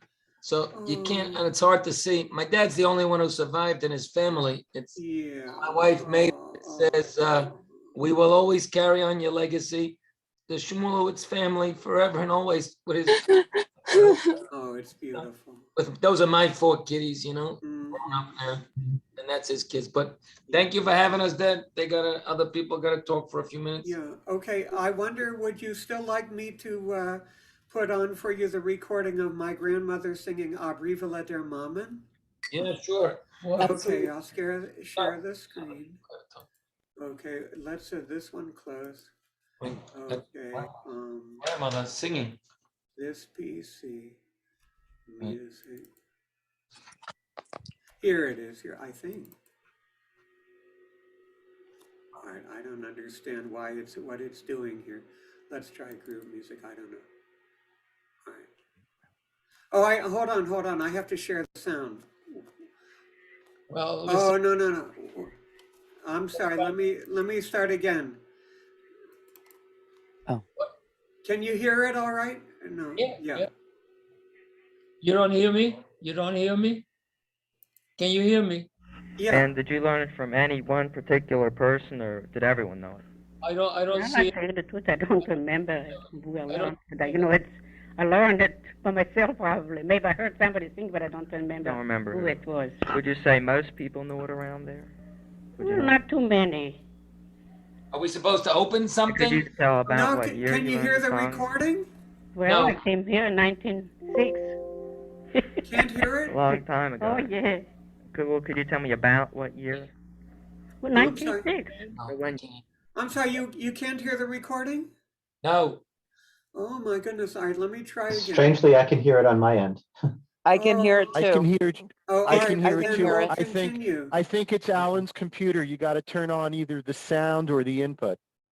Oh, When did you learn the song? Oh, And mute well, your I own learned speakers. it probably 1905, Right before I before came to America. you came. And did you ever hear the song anywhere else besides in that one town? No, well, I've heard it already. People singing here in America. You heard it here too. Yeah, But the main place you heard it it's in Europe. It was might in be. Europe. Yeah. And do you know the complete song? Can you remember it all? Oh, yeah. Yeah. Yes. All right, sing.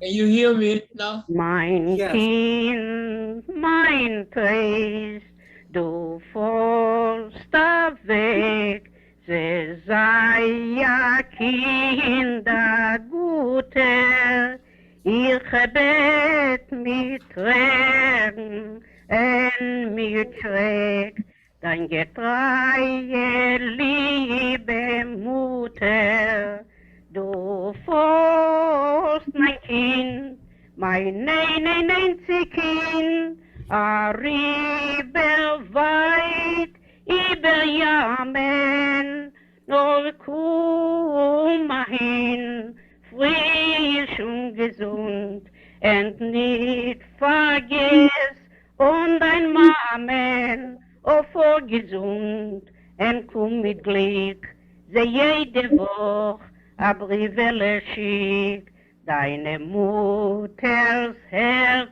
zu erquicken, a Brivele, die Mamen, sollst du nicht versammeln, schreib geschwind, mein liebes Kind, schenke die Nachome, die Mame wird dein Brief lesen, denn sie wird doch werden genesen, heilt ihr Schmerz, ihr bitter Herz, erquickt ihr nur Gott, die Nachome.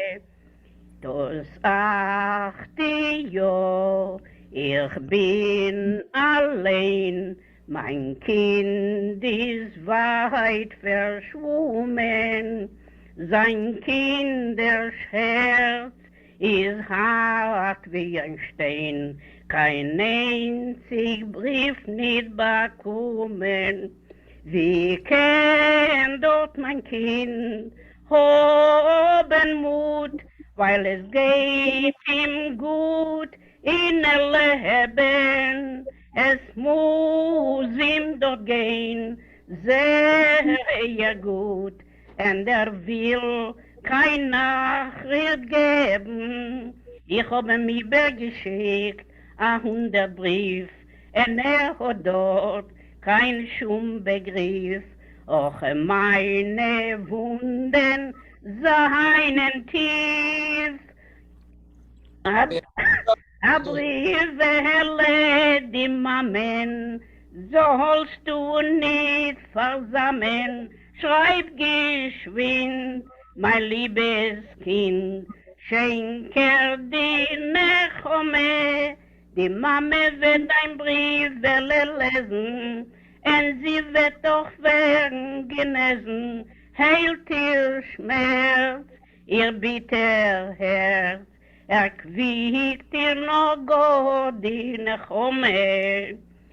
In der Stadt New York, in einem reichen Haus, mit Glück und ohne Gefühlen, dort wohnt. I just stopped. The last one, yeah.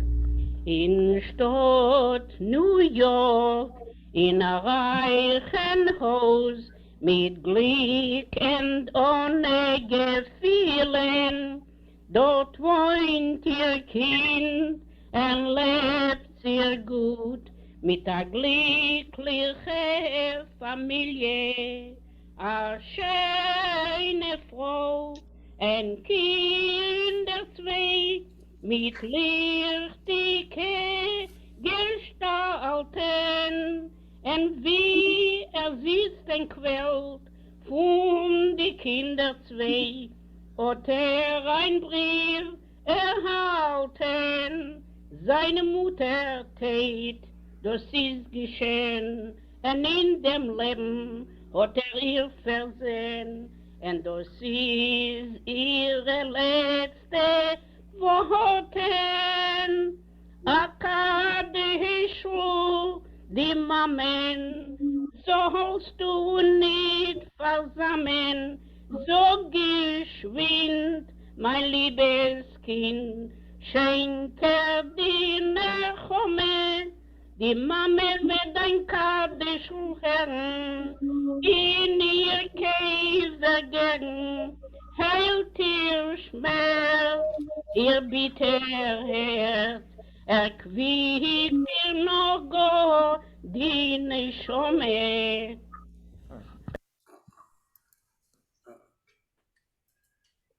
Okay, Does anyone want me to read the translation in English of the lyrics? Tom, I would like to mention something. Yes. In 2005, my sister sponsored a book. It's written by a professor of history from Minsk University. It's in English, and the book it describes a tragedy and the heroism of Belarusian Jews. And it's called the book, the black book with red pages.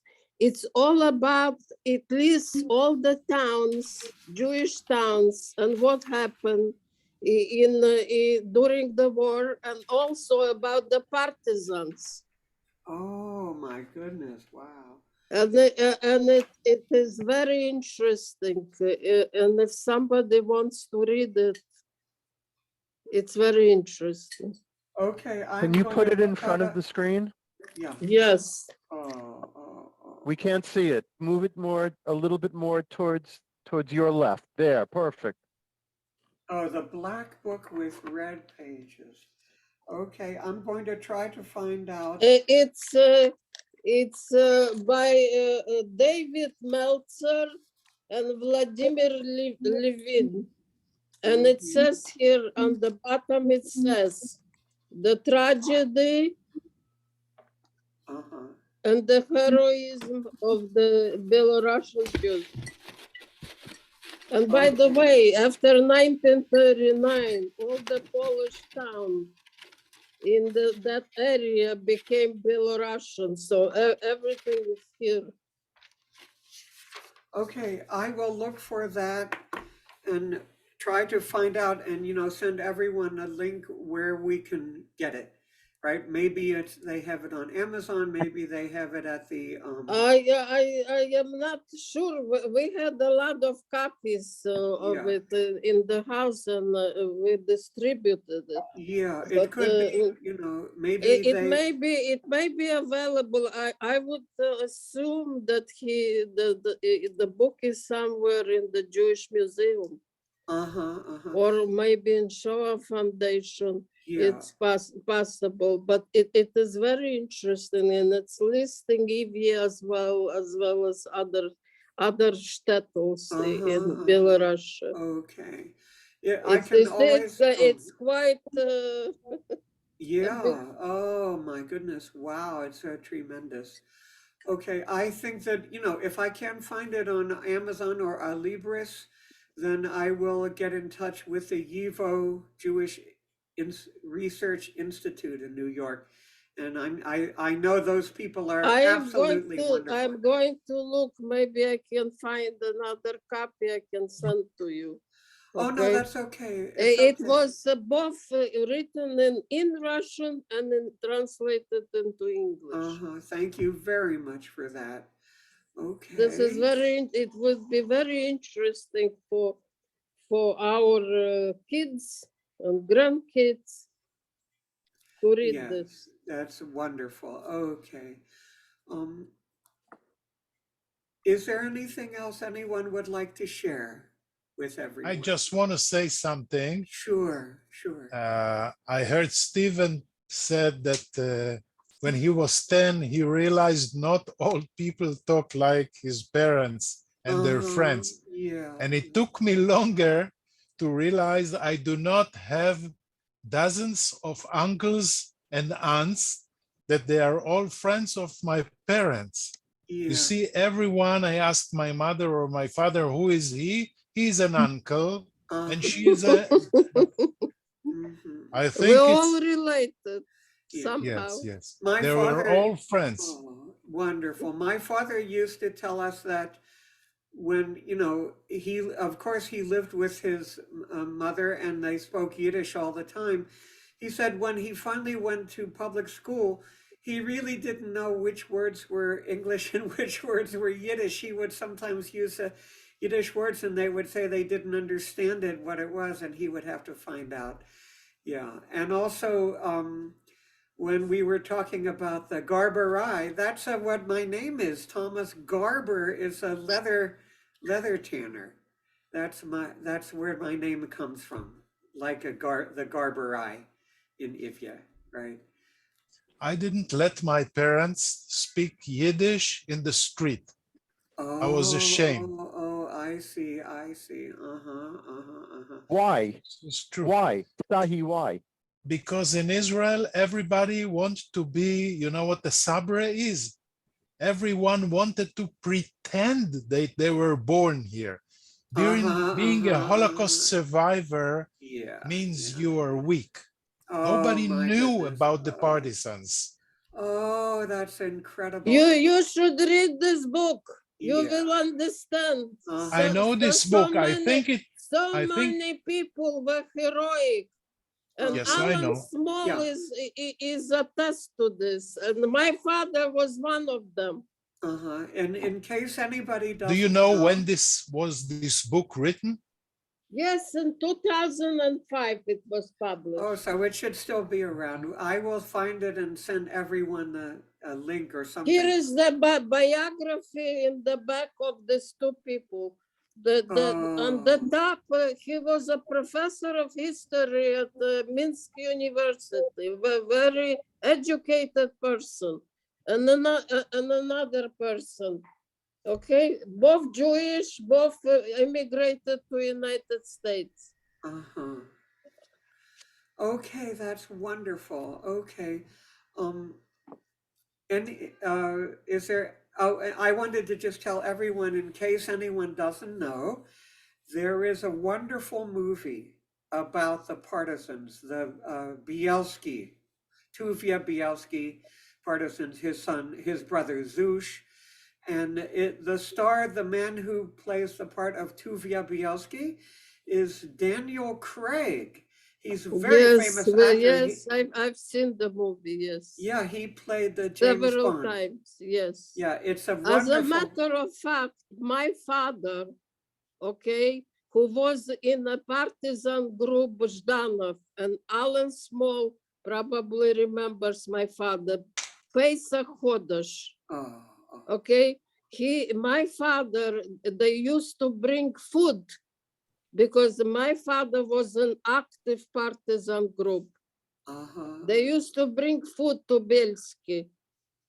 Oh, that's incredible. Oh my goodness. Okay, so I know everything about it. All about it, yeah. From in the partisans, they had a rule not to take food from the peasants who are correct. 50 kilometers away. Yeah. No, only from the families of the policemen and people who were anti-Jewish and only those. Oh, that's wonderful. We'll read all about it in the book, I'm sure. Okay, well, should we talk about when we want to have the next meeting? Maybe the next meeting can be the one with the questions for Alan Small, right? I think we will need that's a 2 great meetings. I think it's a great idea. Okay. Do you think like maybe 6 months, like maybe in July we should have it, or wait a year? What do you think? No, earlier. Oh, earlier.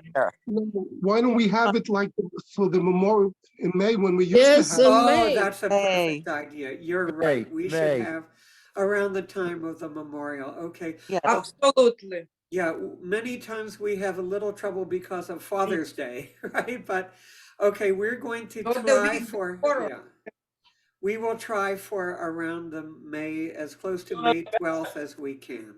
Robin, you got it there?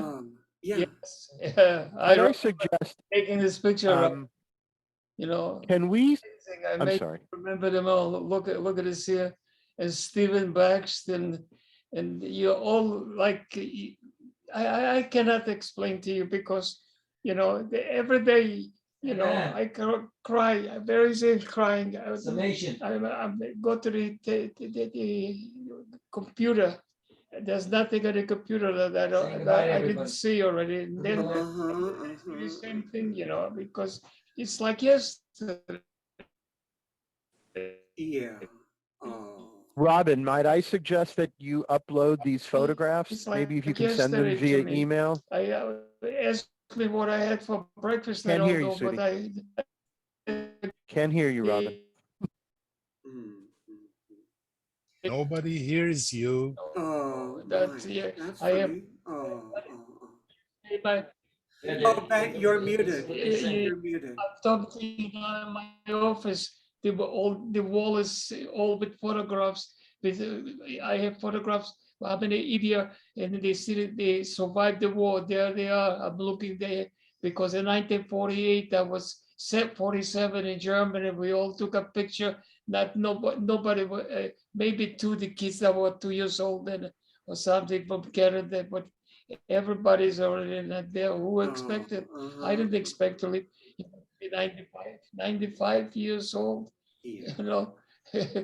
I mean, but anyway, we have to talk about it. We got to, because, look, I feel the same. I'll give you one example. This is I'll never forget in my life. I go to, you know, I like to gamble a little bit. I go to the casino, and I'll tell you the experience that I had a couple of weeks ago, a month ago was it. And the dealers, they're, you know, they're nice people. They know me. And the sheriff's guys, you know, they go over always Alan, because I've been going there for the last 20 years, you know, to the place.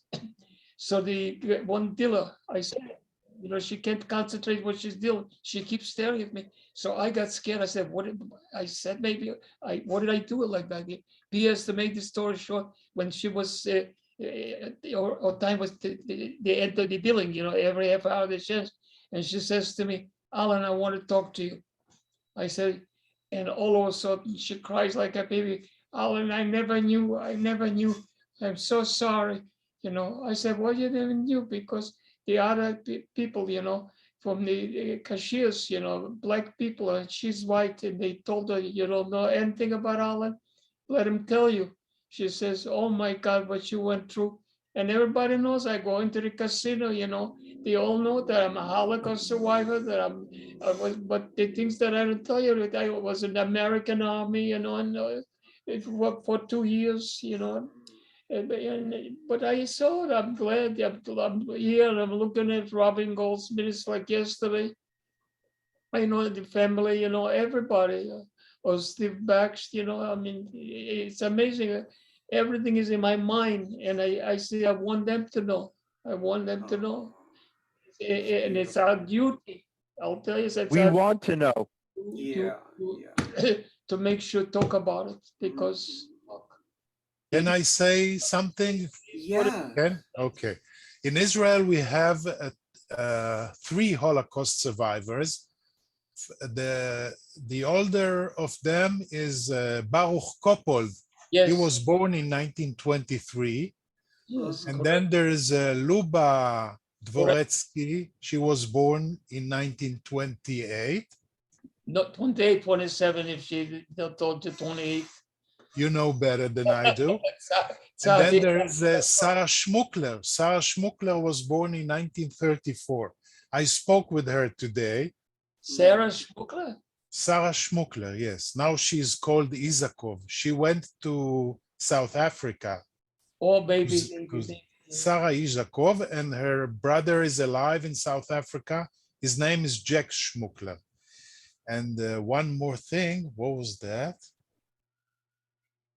Yes, one time we interviewed Luba, the daughter of Dvoretsky, and she told us that her mother used to prepare to school every day a lunch box, and she gave her 2 lunch boxes, one for her and one for another girl who could not afford to bring a lunch box. And she never knew which one is for her and which one is for the other girl.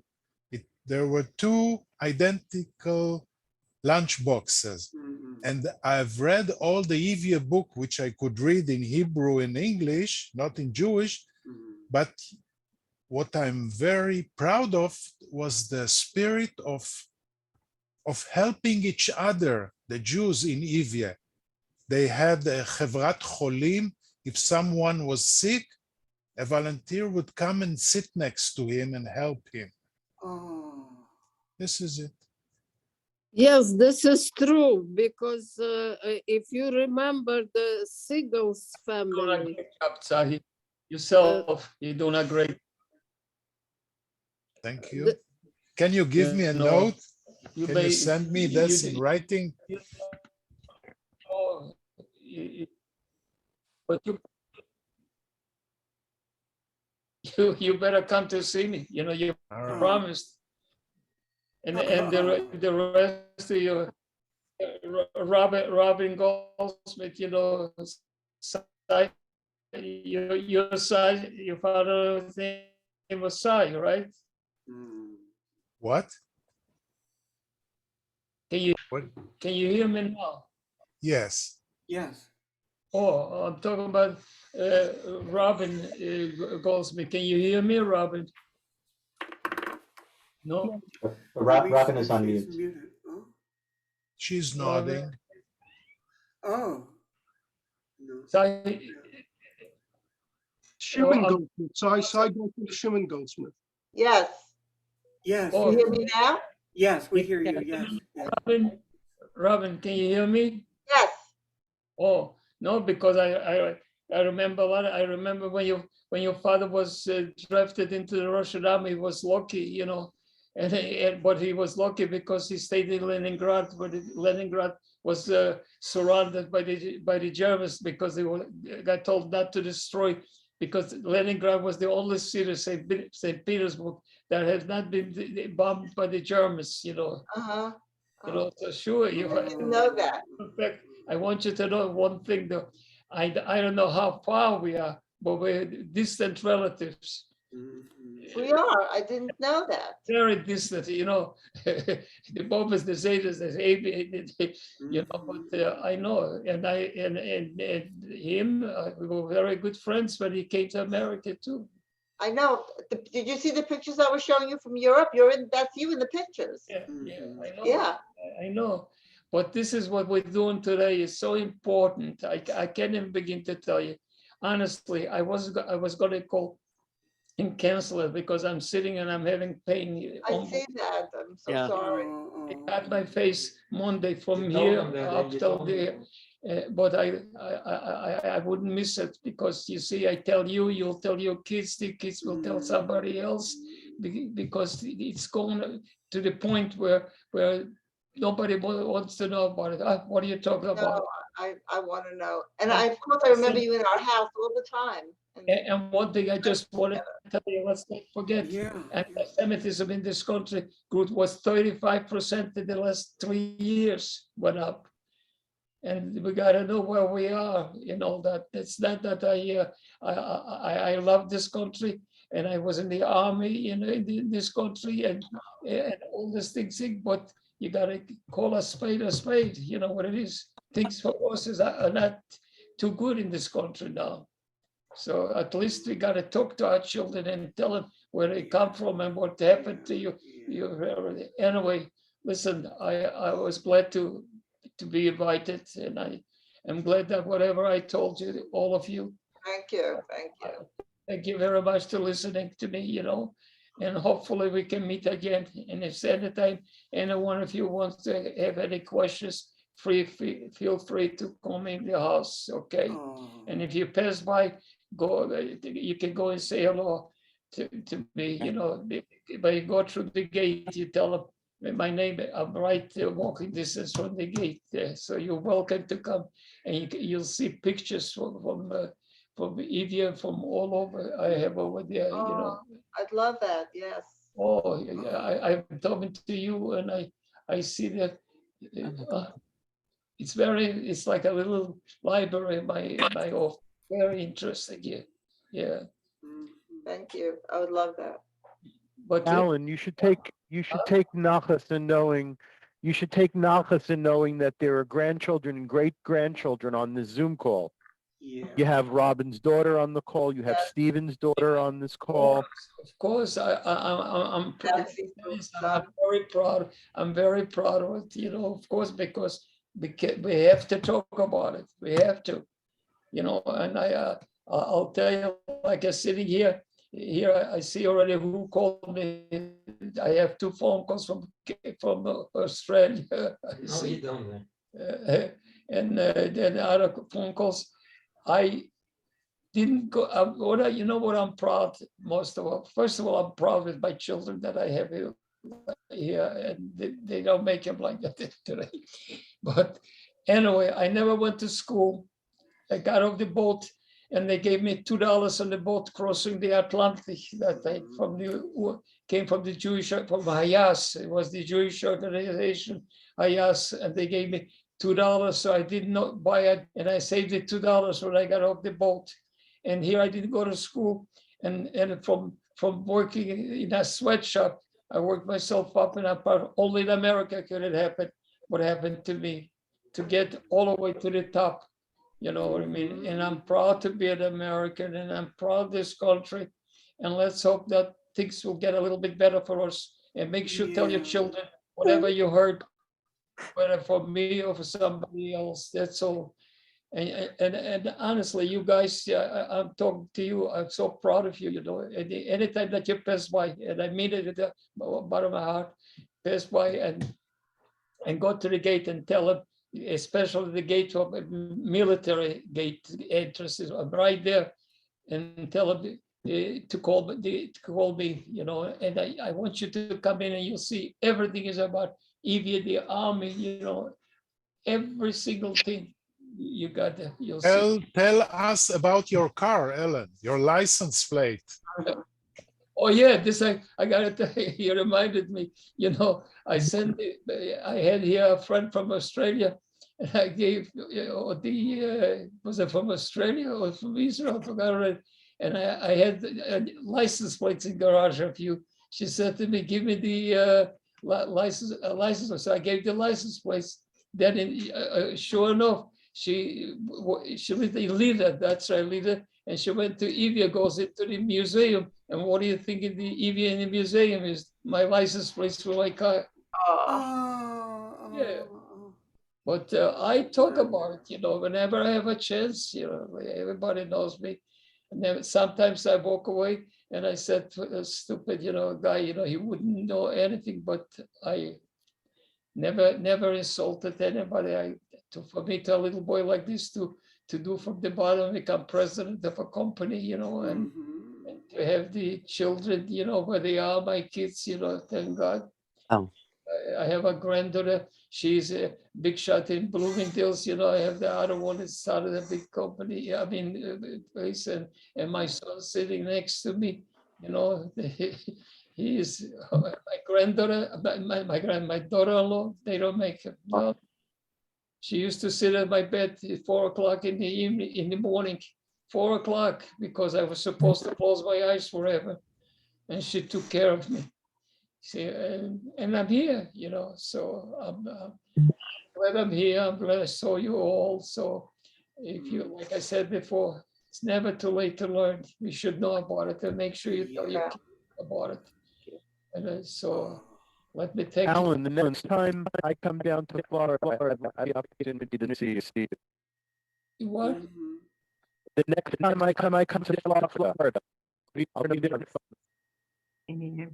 I would love the opportunity to visit The you. next time he comes to Florida, I want to see you. Oh, of course. It will be a pleasure. Just call me. Stop here. I need an Israeli accent to explain English. This is. I verstehe es besser. You got The signal was breaking up, that's all. But the problem is he charges money. He doesn't tell you that. Here, Guys, I have to go. I'm so sorry. I have to go. I have something at 5 o'clock. Too, you know what I mean? So nice meeting you. Yeah, of course you do.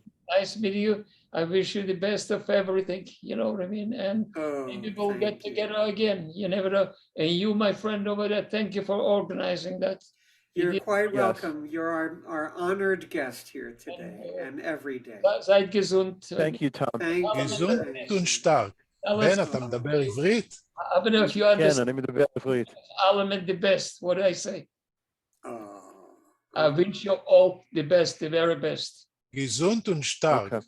It's midnight here. And you in Israel, that's That's right. And it's midnight. I have to work It's tomorrow. midnight. you better Laila get your Tov. backside and come over here. You know, Tzahi, you hear me? Yes, I can hear you. You know, I told you, you have a place where to stay and all that. Come over to whoever comes from Israel, they're welcome in my house. I am looking for a little refugee came. I live in a Be careful. Be careful with that. No, Okay. that's okay. I have a beautiful home, and everybody who comes to my house is a guest of mine. Believe me when I tell you that. Oh, beautiful. Only that, not only that, when you go to the gate, there's 3 entrances, so you mention my name, they all know me for the good. What was it, about 4 years ago, 3 years ago? I don't know. They made a day to celebrate my life, you know. So they all and the high schools, you know, yeah, I do, because I said after I close my eyes, who's gonna know? Oh, it's a nice story. This way they know that I saw the guy that went through and all that, and he knows. He told me. So And the movie they made at the partisan meeting in LA or in New York, it was. If I tell you what happened in the partisans, is beyond belief. The anti-Semitism, what I went through. Oh my, oh my. Partisans is beyond belief. What I went through the partisans. The anti-Semitism was just like crazy originally, but it opened up for the Roshas. You know, I don't want to start with the stories, but there's too many. Okay. Does anybody read Moshe Kaganovich book? Moshe Kaganovich is from Evia, you know. That's right. He wrote He wrote the Evia book. Yeah. And then he wrote another book. It's called The Jewish Partisans in Eastern Europe. It's heavy like this. I can show you the book. No. By the way, are you from Israel? Yes, I'm from Israel. Oh, you see, the accent, believe it, I love it, you know. So you mean I have an accent? No. You're surprising. Can't believe it. No. It's okay, you know. Listen, lucky, you got to be lucky also for a lot of things, you know. I'm lucky with the kids, you know, and I'm lucky with myself. Everybody, I'm so sorry. I've got to go. I want to say Litraot, sei gesund. And Tom, I'm looking forward to the next meeting. I love you guys. Goodbye. Bye-bye. Thank you, Alan. Thank you, everybody. Bye. Like I said, call me. Bye-bye. Or you want to come to see me, you'll enjoy it. Come into my house. Good night. Good one. Stephen will be in touch. Good. Behave yourself. Be good. You hear me? Bye-bye. Bye-bye. Bye-bye. Tashi. I'm shouting. Sahi. You never answer my phone. You're right. You called me? No, talking to someone else then. No, I'm talking to you, Larry. Oh, me? Yeah. Oh, that was you. Oh my God. That I'm was- sorry. I didn't put it together. I apologize. Regarding, that's the answer I got from you. I think, I apologize. Forgive me. You know, What happened? you I called. forgive you. Oh, you sent me a WhatsApp, was it? I think. That's right. But you And you didn't. said regarding, and that was your answer. Okay, Oh. now you Didn't know. know that was you. I'm sorry. I apologize. It's okay. It's okay. Good night. It's midnight here. We're gonna come. My wife and I have never been to Israel together. I think in either May or June for my birthday. You know, So make sure you call me 1000%. Where do you live? in Tel Aviv. Oh yeah, night. Why did you come to see me? Dad, we're gonna be in Israel before he'll be here. Okay. Oh, that's Very much. Okay, I'm looking forward to see You you. know, Ty. Daddy's gotta go to bed. He's tired. Yeah, he's tired. You know that I love you. You know. Okay, I know. So, Bye, Alan. gesund. Bye, Avrom Meir Shmuelevich. Bye. So long. Bye, Stephen. Bye, Michael. Bye, everybody. Gotta get off. Lila Tov, Tzachi. Laila Tov. Thank you. Lila Organizer, you did a great job. Honestly, you did. Thank you, Tom. Thank you very much, too. Thank you. Okay. Should we have closed the meeting now, everyone? I would think that would be prudent. yes. Okay. Okay. I will get in touch with everyone, send out emails. And everyone who wants to receive the videos on a flash drive, just let me know your address. I'm going to try to find out how you can get the book, the Black Book with Red Pages, and Moshe Kaganovich, The Jewish Partisans in Eastern Europe. Moshe Kaganovich, the book I read when the voice when they wrote it. Oh, wonderful, wonderful. That's fantastic. Yes, I read. Tom, Yes, before yes. we go, I just want to thank you. This is Rochelle Stern. I want to thank you for keeping this meeting going and the legacy and getting us all connected and closer together. Thank you. It's a blessing. Oh, thank you. You're quite welcome. It's my pleasure to do all this. I love all of you. I wasn't going to do it because I'll be very honest. The stitches go from here all the way up to here. And I'm full of pain, but I didn't want to miss it because. Oh, so wonderful that you. Thank you. The kids made me a Saturday night, our party was like a bar mitzvah, you know. And I didn't know about it. Honestly, I didn't know. Surprise. So, okay. Okay. You know. Okay. I'm going to hang up, guys. Sei gesund to all of you. Thank you, sei gesund. Sei mir gesund, everyone. Oh, the beautiful, the Goldsmith young lady there. Oh, here you are. Robin, it seems like yesterday. I know. Okay, I gotta hang up. Okay. Thank you all. Okay, thank you, everyone. Bye-bye. Bye-bye. Okay. I'm gonna go also. Okay. We are closing the January 22nd meeting, 2023 of the Ivyer Relief Society. Thank you, everyone, for participating, and we will make every effort to have our next meeting around the time of the massacre, May 12th of this year. Okay, I'm going to hit the end button now. So I'm going to turn off the recording. Here we go. Bye-bye. Bye.